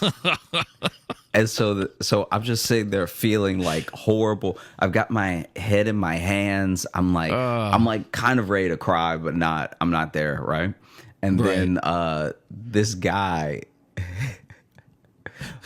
busts through the doors, like just bust in. Yeah. This dude busts in, runs past reception, everything, and it was like startling the way that he ran in. And in my head, I was like, I kind of hope that's not the doctor, because he also had a trench coat on, and the trench coat what's the difference between a trench coat and a duster? I guess I'm not entirely sure. That's a good question. Okay, basically, whatever he had made it look like he had a whole coat behind him that was when he was running. So it basically just looked like he had a cape. But this dude busts through the doors, runs to the back of the office, and so I'm sitting there for maybe, had to be like 10 more minutes. And then another nurse comes in, right? Into the waiting room, and she's like, the doctor will see you now. And I go with her. She's like, come with me. And I go to the room. There's no doctor in the room, right? Right. It's just, I understand the lingo though of like, the doctor will see you now, see you soon sort of thing. But then my tech that's like doing all of the vitals and like checks the blood pressure, everything. Right. This dude is sick. This dude is sick. All right. I'm feeling terrible. This dude is dying. All right. This man's sick. Because then I get in there, right? And so my man is like sitting there typing. Okay. And he's typing at the keyboard, just like typing away, which anytime they're not asking me anything and I gave them the form and they're still typing, I don't know what that could be for. Because this is my first time at this doctor. So maybe he's starting a file for me, whatever, right? But as he's typing, every time he talks, this man can't stop coughing, right? Oh, God. And this dude coughing hard. Like he coughing from the bottom of his belly, okay? From the diaphragm. This dude. He has theater training. This dude is coughing, okay? So he's asking me like questions I've already filled out on the form. Yeah. Which I'm trying to not get upset, because sometimes that happens and it's so aggravating. Because why did I fill out this form for like 7 pages of this thing as a new patient? And so, he's asking me my birth date again, stuff like that. And some of it he's just confirming. So he must be typing it in. Right. And so he's like, birthday, 3-6. Oh! Like the coughs are so long. This dude coughing forever. And then and to the point where I ask him, I'm like, hey, are you all right? Do you need me to get you something? Yeah, like are you okay? Because I understand there must be such a dilemma with calling in sick when you work at a doctor's office. When you work at sick? Yeah, when you work at sick and you're like, you work at sick. I'm too sick to be at sick today. Oh, really? Oh, did you get sick from working where the sick lives? Oh, Yeah. okay. Oh, sure. Take the day. So then I can understand my man's inclination to have to come in.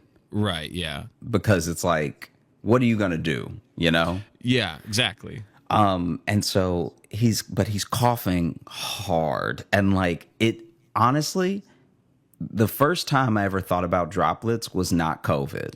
The first time I thought about droplets was this moment. Because this man just infected the whole keyboard that he's on. Because he's coughing so quickly, he's not covering his mouth. Okay. So my man is just like, good. That's a quality you want in a healthcare provider. He's like, so your weight is 100 and oh no, God, just take me. Like the coughs are punches to his stomach. That's what it sounds like. And then he finally has one coughing fit that lasts for a while. like it was to the point where I was like, do I really need to be in here for this? Because he turned his head to cough and did not stop coughing for what it had to be like 2 full minutes. And 2 minutes is not a long time, but when you're coughing, like I thought this dude was dying in front of me. If it's coughing, 2 minutes is a day. Yeah. Like that's That's a long time. That's a long time to have no control of your body. And so then this dude rolls up way too close to me and is like, let me let me get your blood pressure. Good Lord. I was like, all right, like I'm reluctantly putting my arm out, right? You're trying to lean away as far as you can. Yeah. I'm like leaning away from him as he's like, and this is the worst part.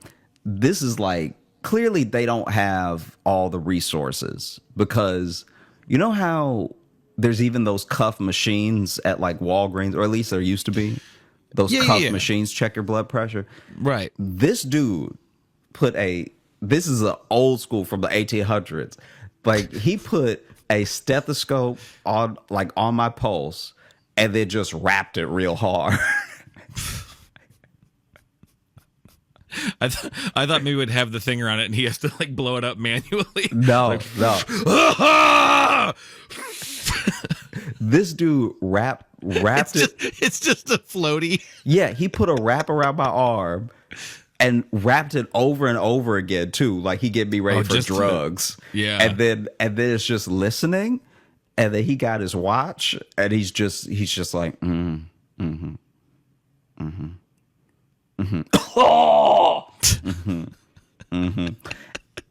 And then then this is the thing that I didn't like that they did. He goes,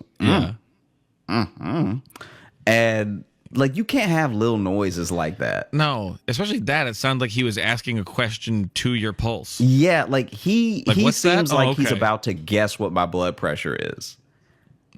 You can't finish blood pressure with that's an acquisitive.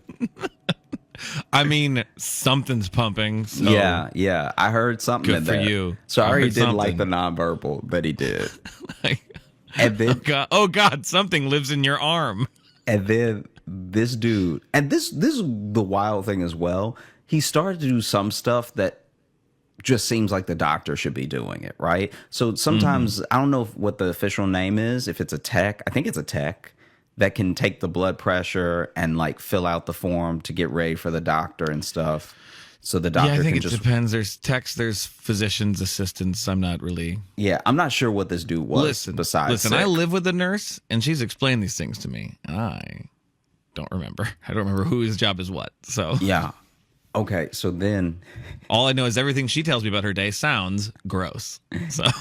So then this dude and this is ever since I was little, the doctor did this, but hey, it's this doctor's office. I guess he can rule it how he wants. Right, yeah. But then this guy, after he gets done with my blood pressure, grabs a popsicle stick and is like, say ah.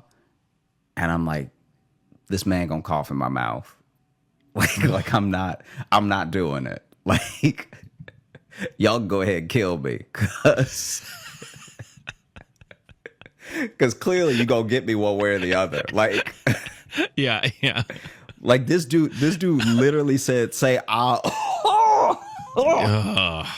And so I'm like, I'm good. Let me I'll wait. I literally told him, I was like, I'll wait. And he's like, what? I was like, no, I'll wait. I'll get you next week with the ah. Yeah, I'll wait for the next. I'll wait for the other dude to come through and I'll do the ah for him. I'll literally do it for anyone else. Yeah, I don't just ah for anybody. All right? Go get another person in the waiting room. I don't care. Yeah. I know you. I'm not going to do it for you. And so then he's like, oh, okay. Like he's clearly like this has never happened to me before, sort of thing. Like he just like shakes off and he's like, well, can I take your temperature at least? I was like, yeah, it's fine. And then takes my temperature. Clearly I have a fever because I look like fever. Like there's no way I didn't have a fever. If I didn't have a fever, I'd be like, oh, okay, well then I am Aquaman, because no one that doesn't have a fever and a t-shirt on should be sweating this much. Right, yeah. It was the first time I've ever sweat like from my forearm. Oh, yeah. Like I didn't have sweat running down my arm. I was sweating out of each piece of arm. It's like remember in the first X-Men movie when that one senator just like dissolves into water? Yeah. That's what's happening to you. And so How's that for a fucking reference, huh? I get my temperature taken. Of course, I have a fever, but apparently my fever, I don't remember what it was, but apparently it was so high that he that he took it out. Because also as well as old school thermometers as well. So okay. So then my man takes it out, looks at it, and goes, uh-oh. And then just shakes it while he looking at me after he said, uh-oh. Oh, you dead, all right? What? I love that you found This a dude was doctor's rude. office. Well, yeah, you found a doctor's office where not a single person who works there has bedside manner. Like not crazy. a single one. Usually maybe one or two, but the fact that every single person in that staff is like, fuck. Honestly, I wouldn't be surprised if everybody on this staff is the doctor's cousin. Because no one should be hiring them. Okay? Yeah. These people, like, it on a regular day, I think I would have walked out. Because on a regular day at reception, I would have been like, this is way too rude for me to not know you. Right. You know what I mean? Yeah. And then even with this guy, I'm like, hey, I feel the thing you're saying. So you don't need to say it to me. You know what I mean? So this dude, and then he swings the thermometer. Look, this is the thing that, just for comedy, this is the thing that killed me that he did, that he doesn't even realize is as funny as it is. Yeah. He looked at it, said started to shake it, right? Mm-hmm. Looked at it one more time and went, oof. This dude pulled it out of my mouth. Yeah, that's just straight up comedy business right there. That's straight up. Then he leaves, right? Doctor comes in. Doctor is like is covered in blood. It'd be so funny. Doctor, like I thought. He runs an out of breath sleeve torn. That doctor, like I thought, runs in, was the guy in the trench coat. Okay. Right. And then he immediately walks down and sits at his desk, which is where the tech was like, in my head, I'm like, do I warn him that he about to get infected? Because, like, that dude coughed all over this stuff. Yeah. We start talking, and he's like, tell me how you're feeling, everything. And honestly, the actual doctor was like a good doctor. Like, like legitimately, he's like a good, we talked it out. He told me some of the things it could be. He prescribed some antibiotics and like gave, well, good. He was a good doctor. He's clearly a good guy because he gave his cousin Dave a job after the auto body shop closed. So yeah. And it's as I'm walking out that I go back to the reception desk. I'm like, so because also you have to remember, I'm in Chicago. I'm very young at the time, and I've only been to the doctor a couple times without my parents, Right. Like I don't think in all the time I was in college, I went to the college nurse a couple times. But I don't think I ever went to a doctor the entire 4 years that I was in college. I could be wrong, but I don't remember going to a doctor. So outside of being in high school and being like at the doctor with my mom when my mom would set my checkup, and then being in college where you could go to the college nurse. Right. But like I would also, you're so young when you're in college too, you just let stuff roll off of you. Yeah. Or, into your 30s too. Sure. And I've been to the doctor probably a shockingly low number of times. Yeah, like I realized in that moment as I'm walking out that this is because basically the doctor was like, she'll sort you out at reception when it comes to the prescription and all stuff like that, right? Yeah. Like where to pick it up, I mean. So then I get up to the front desk and I'm realizing that this is one of, if not the first times that I'm settling all this on my own at the tail end of it, you know? Yeah. And so I walk up and I think I have my insurance card with me. I was like super prepared because I just didn't know what would happen if you weren't. Like I didn't know if they would like, you know, like You when brought you your passport. You brought... like you know, like when you can't, that old trope from sitcoms where you can't pay for dinner, so they make you wash dishes in the back. Yeah. A part of me was like, if you don't have your insurance card, maybe they just take the health back that they Shit. gave you. Maybe you know? that's how those people ended up working there. Yeah, they ain't bring They're their mad. insurance card. They had no interest in going into medicine. Hey, we're gonna need you to check some tongues if you don't have your money. All right. Yeah, he had come in that morning because he was very sick but couldn't pay his bill. Yeah. And they're like, all right, you're handling the next guy then. Yeah. That's what's happening. And so then I'm going up to the desk again, and the woman is not happy to see me.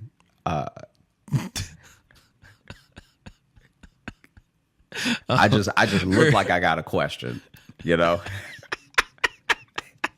She's immediately upset. Here you come with your face again. Mm-hmm. And so basically I walk up and I'm like, so is there like what do I owe you, sort of thing. I'm trying to be like jolly about it still, because I find that even with rude people, you win them over eventually if you just don't break. Yeah. If you stand firm in being cordial. Yeah. Eventually they'll usually like, they'll soften at least. Yeah, there's a tenseness that you can see lift off with a lot of people. That's not everybody. Some people are evil. Some people are evil, and they won't necessarily be like nice, but they'll be less mad at you. Yeah. And so then I asked, like, what do I owe you? And she was like, I don't know.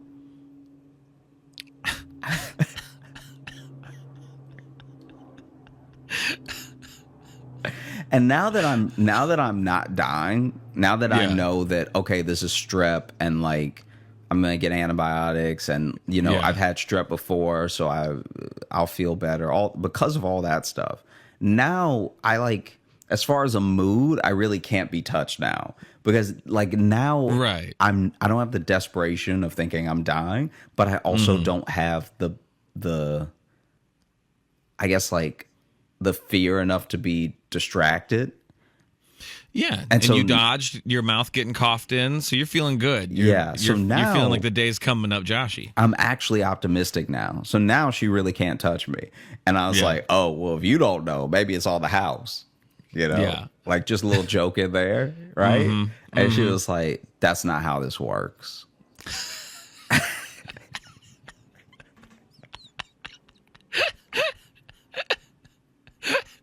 It gets to a point where you just want to be like, ma'am, what is your job here? Yeah. Why are you here at all?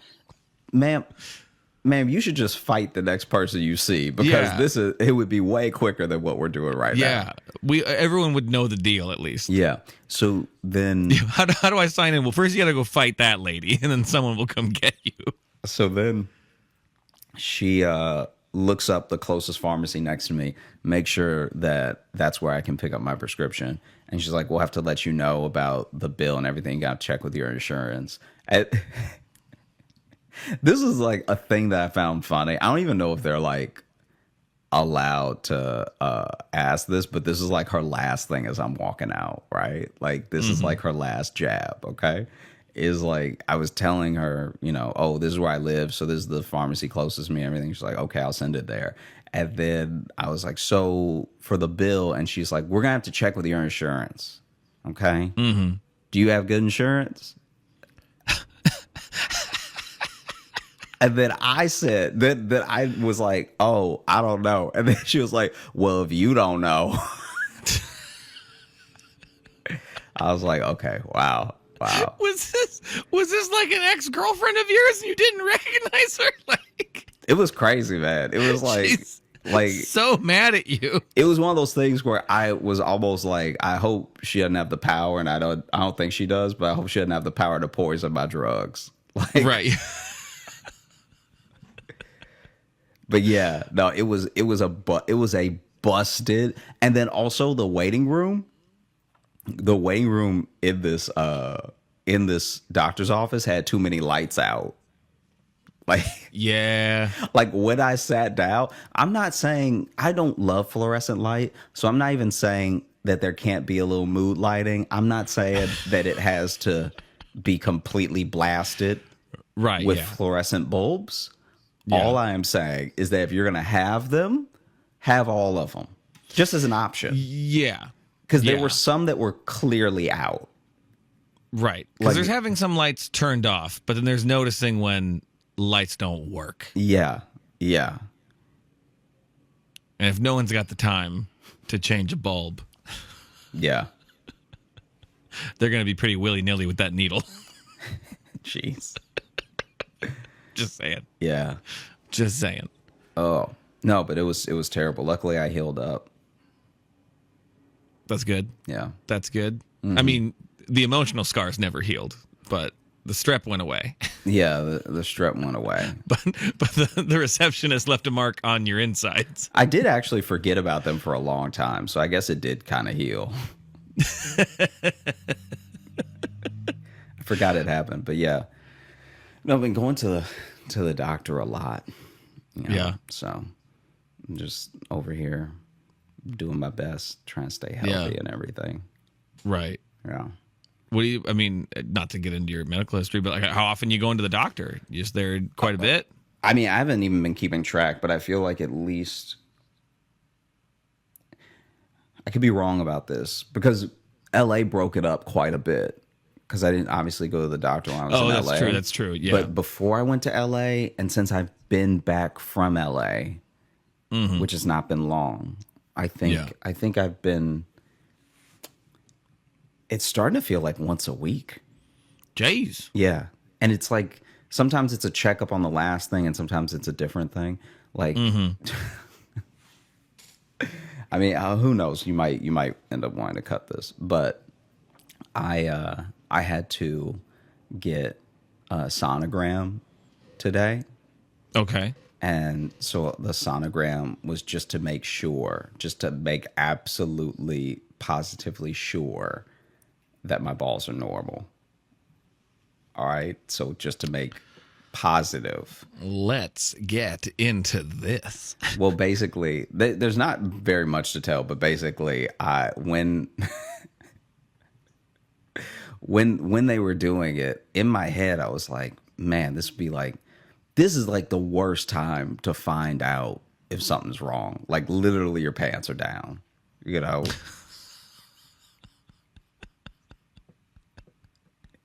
You'd hope they'd let you get yourself right before they drop the bomb. Yeah. And I'm like, and I'm, They're just gonna look down at your balls and be like, "Yeah, those are busted." I'm genuinely laying back, and you know the person who's operating the sonogram is like, I'm so tense because I'm trying to be still. Because when I had to have my MRI, they were like really stressing, "Hey, you have to be completely still, or we have to restart." And I didn't know if the sonogram was the same. So I'm trying to like be so still that I'm tense in the face. Like I can feel my face tensing up because I'm like, don't move, you idiot. Like just be still. Don't wiggle your balls. And it's to the point where I'm like so tense that the person stops and they're like, Are you okay? Like are you all right? Because are you in pain? Because your whole face is clenched. And I was like, oh yeah, I'm good. I'm all right. I was just like trying to be still for you and everything. I'm trying to help you. And she was like, you don't have to be that still. Like it's fine.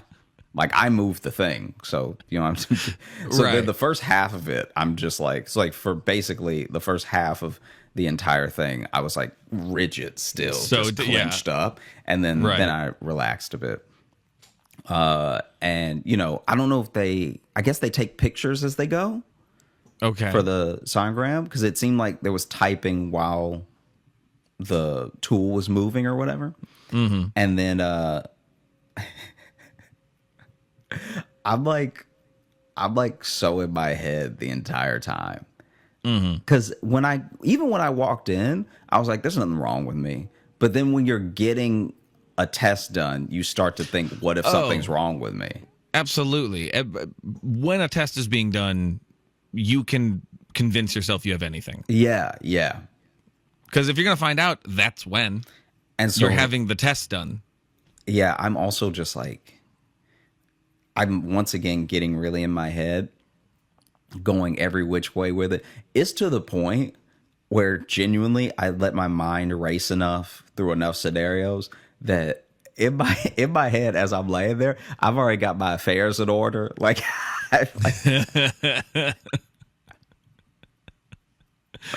I'm like thinking about my funeral, like just like, oh man, I think a lot of people wouldn't make it because like who does destination funerals, you know? Hey, I'd fly out, man. You know, but then also it's like I am gonna say it's a show though. So, I mean, if you get I'm gonna need you to put in the will that I do a eulogy so I can say it's work and I can write off the flight. Yeah. But these are the things I was thinking about because in my head I was like, all right, look, I'm not actually from New York, so I don't think I want to be buried here. If I'm buried, then I don't think like I would maybe want Chicago, but I'd be taking up space, and there are people who were like born in Chicago. I don't want to take that from them, but then it would have to be like a Louisiana funeral, which is then like who's gonna fly to my hometown where the airport is only taking in like 4 flights a day, and then you have to make at least one connection, if not 2, to get there, all for a funeral of a guy that was like nice, but like I don't know, and then.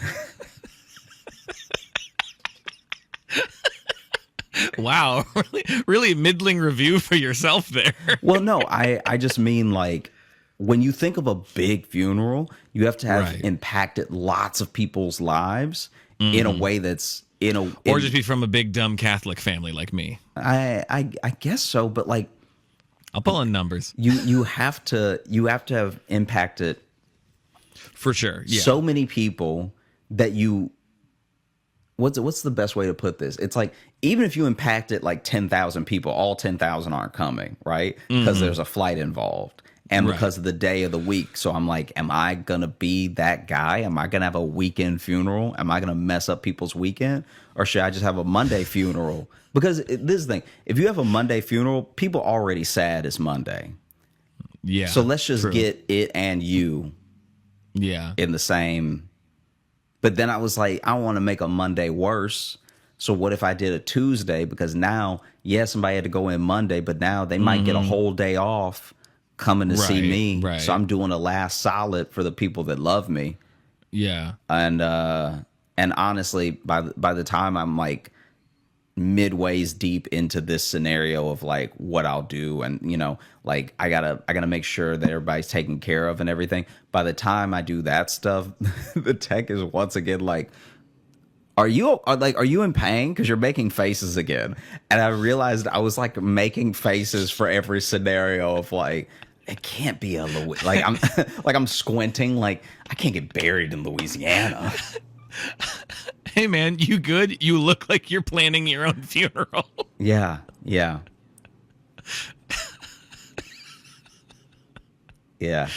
Everything good though? Your balls check out? No, this is the worst part. So then after all that, oh shit. You know, she gets done and she's like, okay, like you just have to really check your nonverbals when you work in medicine, because I don't know if these okays are like what she's looking at on the screen or just her day because it's early. Like that's it's her job too. Yeah. So you know, if you're at your job, you're a little more like, okay, let's look. Yeah. And so then I'm like, she's like, you're good to go.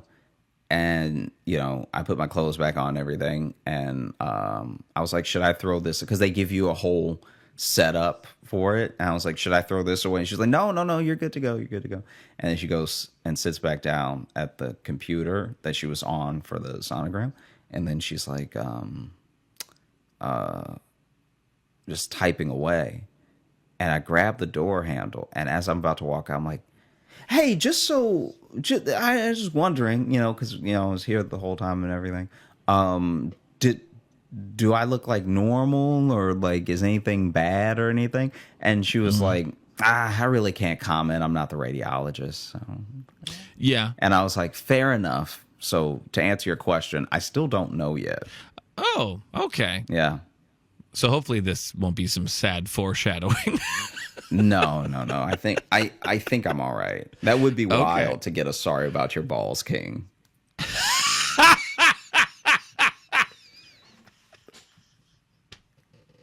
That would be chaos.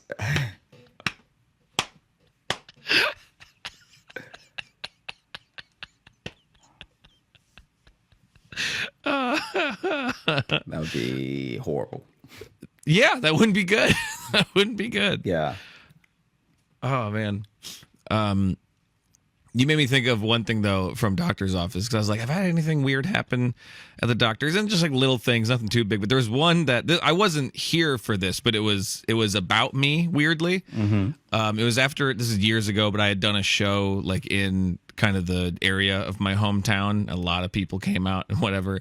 And a friend had texted me, a former student actually had texted me and said that there was two old people talking about my show in the lobby, and just one of them just said, I'll never pay money to see him again. And I was like, damn, okay. What a brutal review from an old man waiting in a doctor's office. That's what's on his mind, is how little he liked my set. That is truly wild. Isn't that awful? Isn't that fucking awful? That like that's one of those things that is actually like out of a sitcom.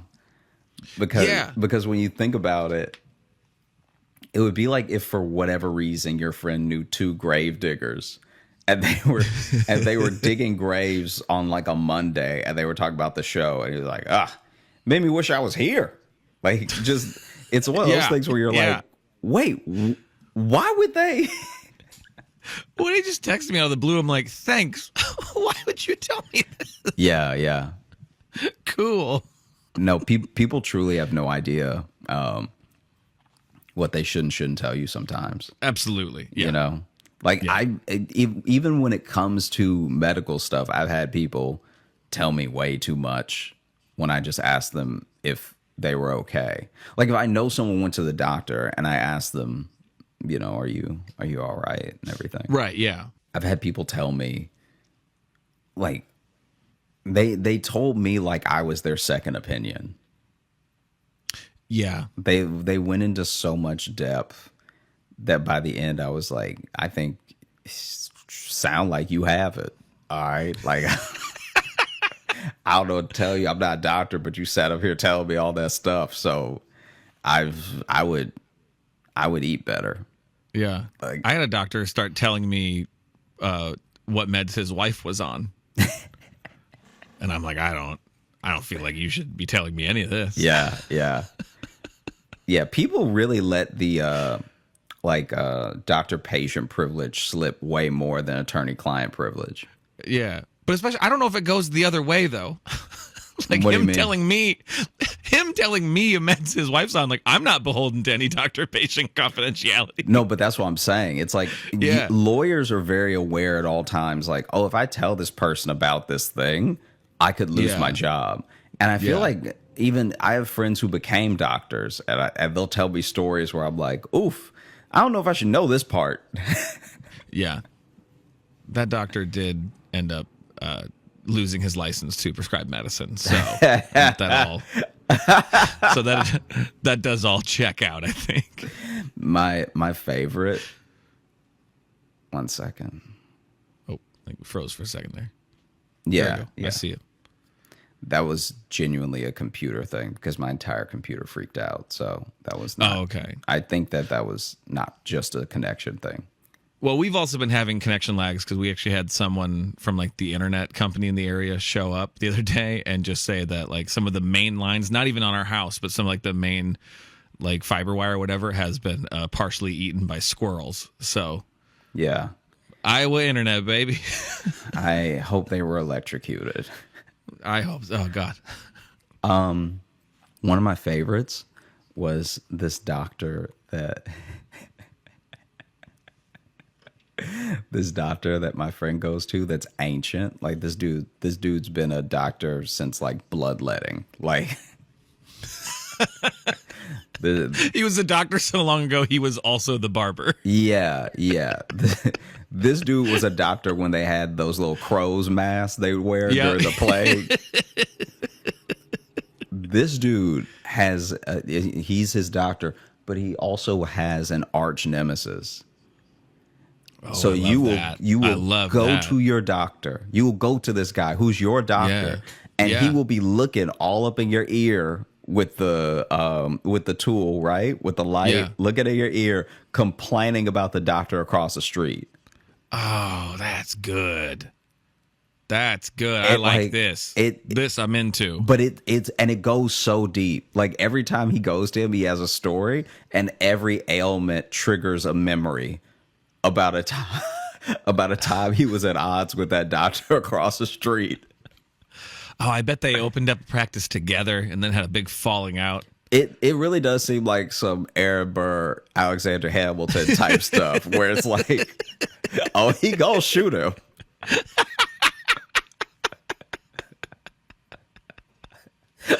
Oh, I like that. I like rival anything across the street is always just very fun, no matter what, because it's always petty. It's always just so petty. Yeah. Any businesses that are across the streets and their rivals, but doctors is even better. This dude because hates they him. shouldn't be. It's like when you're trying to examine someone and be I guess a comforting ear for any ailments. You can't be fired up and pissed off about the outside. Yeah.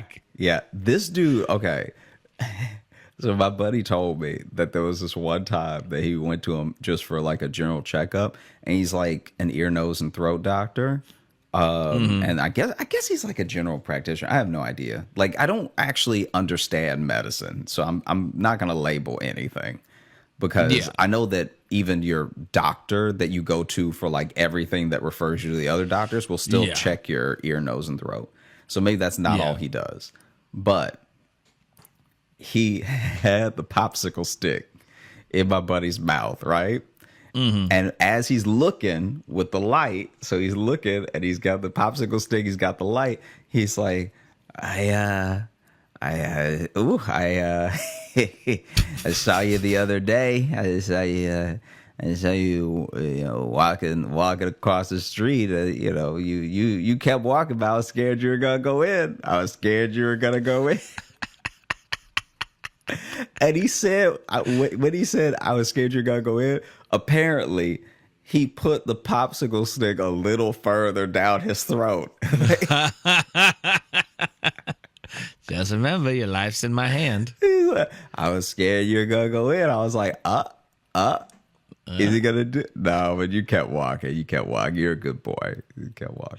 But I do know how to alter lab results. Just putting that out there. Putting that out there. Yeah, it's truly wild. And he apparently, that guy across the street had some like altercation at a conference. So it it runs deep.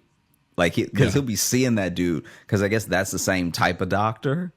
And so he'll be seeing that dude at local conferences. And apparently they had words one time that was not that long ago, because they both old as hell, right? And that's what I really love to see, is old men fight.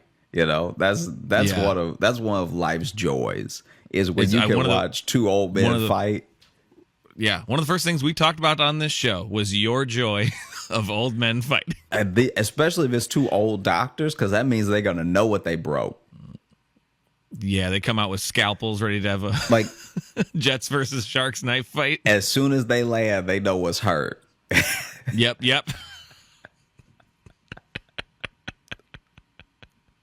That dude straight up was like going, and I'll have to ask him some more examples, but he would just talk about him so much. He would talk about him more than he would talk about my friend's health. What was going on? Yeah.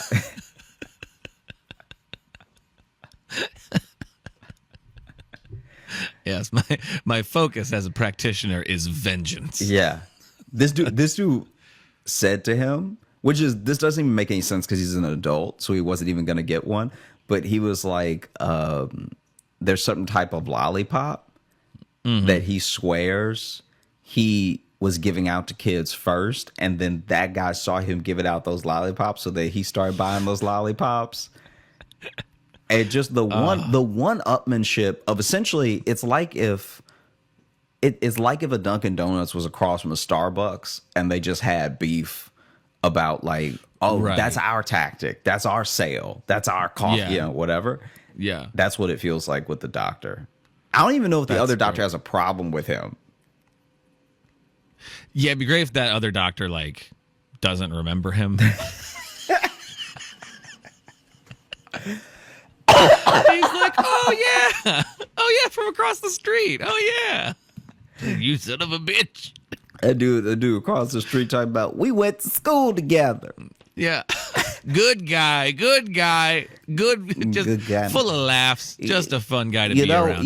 A funny story. My when we was in school, my wife dated him for a little while. You find out that's what it is. You find out that's what started it. But a great guy, great practitioner. Honestly, a great second opinion. You go right over there. You go right over there. He's got the good lollipops. You know. He's got the good ones. I don't know where he gets them. I remembered something that when I was at an eye appointment, and this is a short one, but this eye doctor I had for a little while, kind of big guy. I think he said he grew up on a farm, just like kind of a big, just kind of like generally kind of burly almost guy. But he would really get, way up on you looking in your eyes. And there was one point where he really slid up, and there's no polite way to put this, but his balls were resting on my leg. Like I felt them. Like on either side of my shin was a testicle, and like he just really like was up on me, and I'm like, this is clearly too comfortable. You feel that, right? You have to feel that. You have to know that this is happening. You have to know. I can feel it. I can feel both of them. Come on now. The favorite like thing that I think I've, just for the suspense of it, that I've had a friend go through was when we were younger. One of my friends had to get his his appendix taken out, and met the surgeon beforehand. Just like a little like I don't know, like introduction, because he was nervous and everything. Right. And so met the surgeon maybe a week before the actual procedure was going to take place, because it wasn't I can't remember why they did it, because it wasn't like it was going to burst and they had to take it out, or whatever. It wasn't like some emergency surgery. It was literally like it kept getting inflamed or something, and so they were like, we'd rather take it out than have you have trouble down the road. Right. Yeah. There was just something with it where it just kept getting inflamed. Anyway, said all that to say, he meets the surgeon.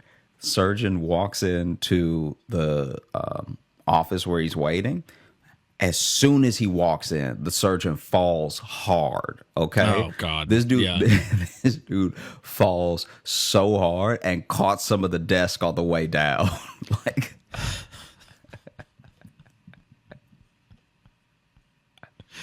and so he gets up. And he's holding his nose, trying to act like nothing happened, like trying to act like, oh, sorry about that, But I'm pretty sure this dude broke his nose. Oh, froze. Oh, there we go. Squirrels. I'm pretty sure this dude broke his nose, right?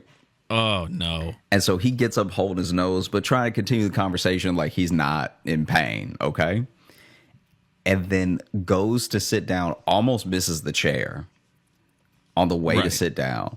Sits down, is talking it out with him, talking about what they're going to do, holding his nose the whole time. So now he's like, you don't have to worry. The recovery time isn't that long. Like, hand in nose the whole time, right? Bro, just come back. Then, just go and come back. And then he thinks it's going to be like a halfway decent idea, whatever, right?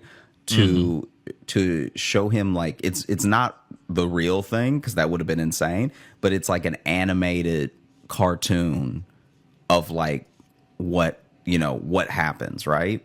So it's not crude at all. It's not like something that's like it's like to put him at ease, I guess. I don't know.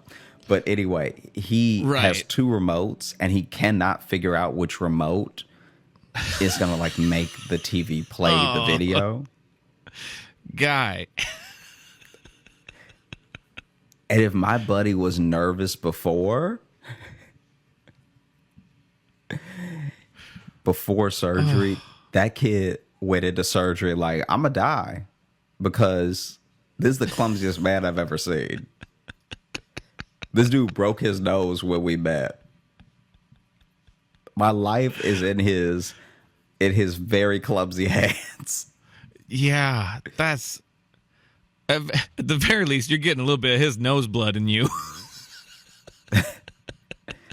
That was crazy. And then, obviously he had the surgery and he's fine. But like leading up to it, because he was telling us, he was like, I'm very nervous. And we were like, oh, I've heard of other kids. And he's like, you don't understand. And then he told us a story. And I was like, right. Ooh, yeah, you might want to. You might just want to have a lawyer on retainer because you're going to be maimed. Yeah. To be a clumsy and then to not even be able to properly put on the cartoon. Yeah. Yeah, that's not good. That's not good. You're going home with a watch in your abdomen at the least. At the least. Man, my right side feels so heavy. Just keep feeling this little like tick going. Come on. Yeah. Oof. A little rhythm inside me. I don't know. Yeah, every time I lay on my side, I feel like I'm really sinking into the bed. I do have real quick the difference between a duster and a trench coat. All right, hit us. Because I looked it up. It actually gave me a nice little chart, weirdly. But basically, dusters are longer. They tend to go down longer. Trench coats tend to go to like just below the knee. Dusters longer. Duster coat is usually lightweight, full-length coat without buttons. Trench coat is long, loose, double-breasted coat with a belt. Okay. So literally the little belt is part of it. Dusters are meant to be worn open. Trench coats meant to be closed. So that's where dusters, that's why they're cowboy stuff. They're meant to have a little swagger to you. Yeah. And dusters usually don't have buttons, belts, and pockets. Trench coats have all of the above. So there you go. That's Logan's research corner. That's a new segment before the mailbag. I mean, I'm glad we got it. I'm glad we know now. I don't want the people listening to go out into the world ignorant, embarrassing themselves. Yeah, that's the thing. We raised a question, and we intended on answering it. We got to it. Mm-hmm. That's why you got to listen to the whole show. You never know what questions we'll answer at the end. That's where the knowledge is. That's where it all comes together. That's where all the juice is. That's where all the juice is. Speaking of the mailbag that I mentioned, should we open that? Yeah, let's do it. Okay. How about we do some reviews from Apple Podcasts? We haven't checked in there in a second. How's that sound? Yeah, let's do it. Okay. This first one here, this is bear in mind, this is a 5-star review from Apple Podcasts. This is from username Nastius, which I love. Sounds like the Greek god of nasty. It's the Greek god of stank, Nastius. But 5-star review. The title is Meh. And it says, I honestly couldn't get into it. I'm on my second run-through of the available episodes, and I just can't stop laughing. The 2 guys hosting could have a bit more of that ShamWow attitude. I'm not really sure what any of that means, if I'm honest. I'll take it. I'll take it. I think on the second run-through, maybe we're not for everybody. I think if you listen to all of it and then you listen to all of it again, that's the only way to find out if we're really your people. Now, how do we harness some more of that ShamWow energy? What do you think is missing from the show that's not ShamWow enough? I think cocaine. You think cocaine? Yeah. You think I think cocaine changes the vibe of any show. Yeah. Okay. 2023. That's the year we do it on cocaine. See what changes. Let's see what's next. This one here is from Fuvdtvh, Fuvdtvh. The title is hilarious, and it just says, the stories. My God, the stories are priceless. Josh is such a great storyteller, and Logan's laughter is contagious. So hilarious. 5 stars. Thank you for that one. This is from Still Ginger, and the title is The Best Bromance, Hands Down. Josh, would you say we have a bromance? Would you say that? Would you say that on record? What did the reviewer say? Okay, he'll answer off mic. Their dynamic is everything. This is one of my comfort shows and helps me to wind down before bed, as well as from panic attacks. They're so ridiculous and lovely, and they're very similar to my friends, if I'm honest. It feels very personable, which I think is the charm. Thank you for that, and I'm glad we help. Yeah, me too. If I have panic attacks, I know they suck. I'm glad we can help bring you down from them. And then this one here, this is from Tiger Food, and the title is Listen to Them All. It says, first of all, I'm very thankful to have found this podcast after listening to Josh's stand-up for years, parentheses, although still crossing my fingers to see a show in person. Check our websites. But Josh's stand-up for years to find Logan. Logan is my later life me, and Josh seems to live the life I used to lead. Okay. I'm the old one. Yin and Yang Gang. Oh, I like that. I found myself spellbound and laughing with you every step of the way. Looking forward to getting on that Patreon and giving more of that support. Thank you so much for that review, Tiger Food, and thank you to everyone. Yeah, thank you, Tiger Food. Thank you, there. everybody, for real. This is like, it's just great to know people are enjoying the show, because we've been doing it for a while now, and the fact that, I don't know, it's just nice that you can put something out there, and then even if it's later, people can find it and really love it. Yeah, I think that's where, because we have a good group of kind of day ones and diehards who we've gotten to know a little bit, but it's fun when you get reviews like that from people who are finding it now and reaching out, and means the world to us. So thank you. Thanks so much for listening to the Josh Johnson Show. We had a great time recording. I hope you had a great time listening. If you are looking to catch up with us on any of the socials, you can find me at Josh Johnson Comedy on TikTok, Instagram, and YouTube, where we're going to be posting clips of the show. I'm also on Twitter at Josh Johnson. And if you still use Facebook, it's Josh J Comedy. But if you're looking for Logan, you can follow me on Instagram at Logan M. Nielsen. And if you want to get in the mailbag, like some of those people there's 2 ways to do it. You can either email us, joshjohnsonshow@gmail.com, or you can leave us a 5-star review on Apple Podcasts there, because not only do we appreciate it and we love reading them, it actually helps our visibility on the platform. So we greatly appreciate it. And one of those reviews mentioned our Patreon, patreon.com/Josh Johnson Show. We have a bunch of bonus stuff there. We have bonus podcasts. We have bonus video stuff. We have live show replays. And also we have some live shows coming up that the two of us are on next week, actually, right? As this comes out, we'll be in Sacramento. Mm-hmm. That's next week, right? The 6th through the 8th.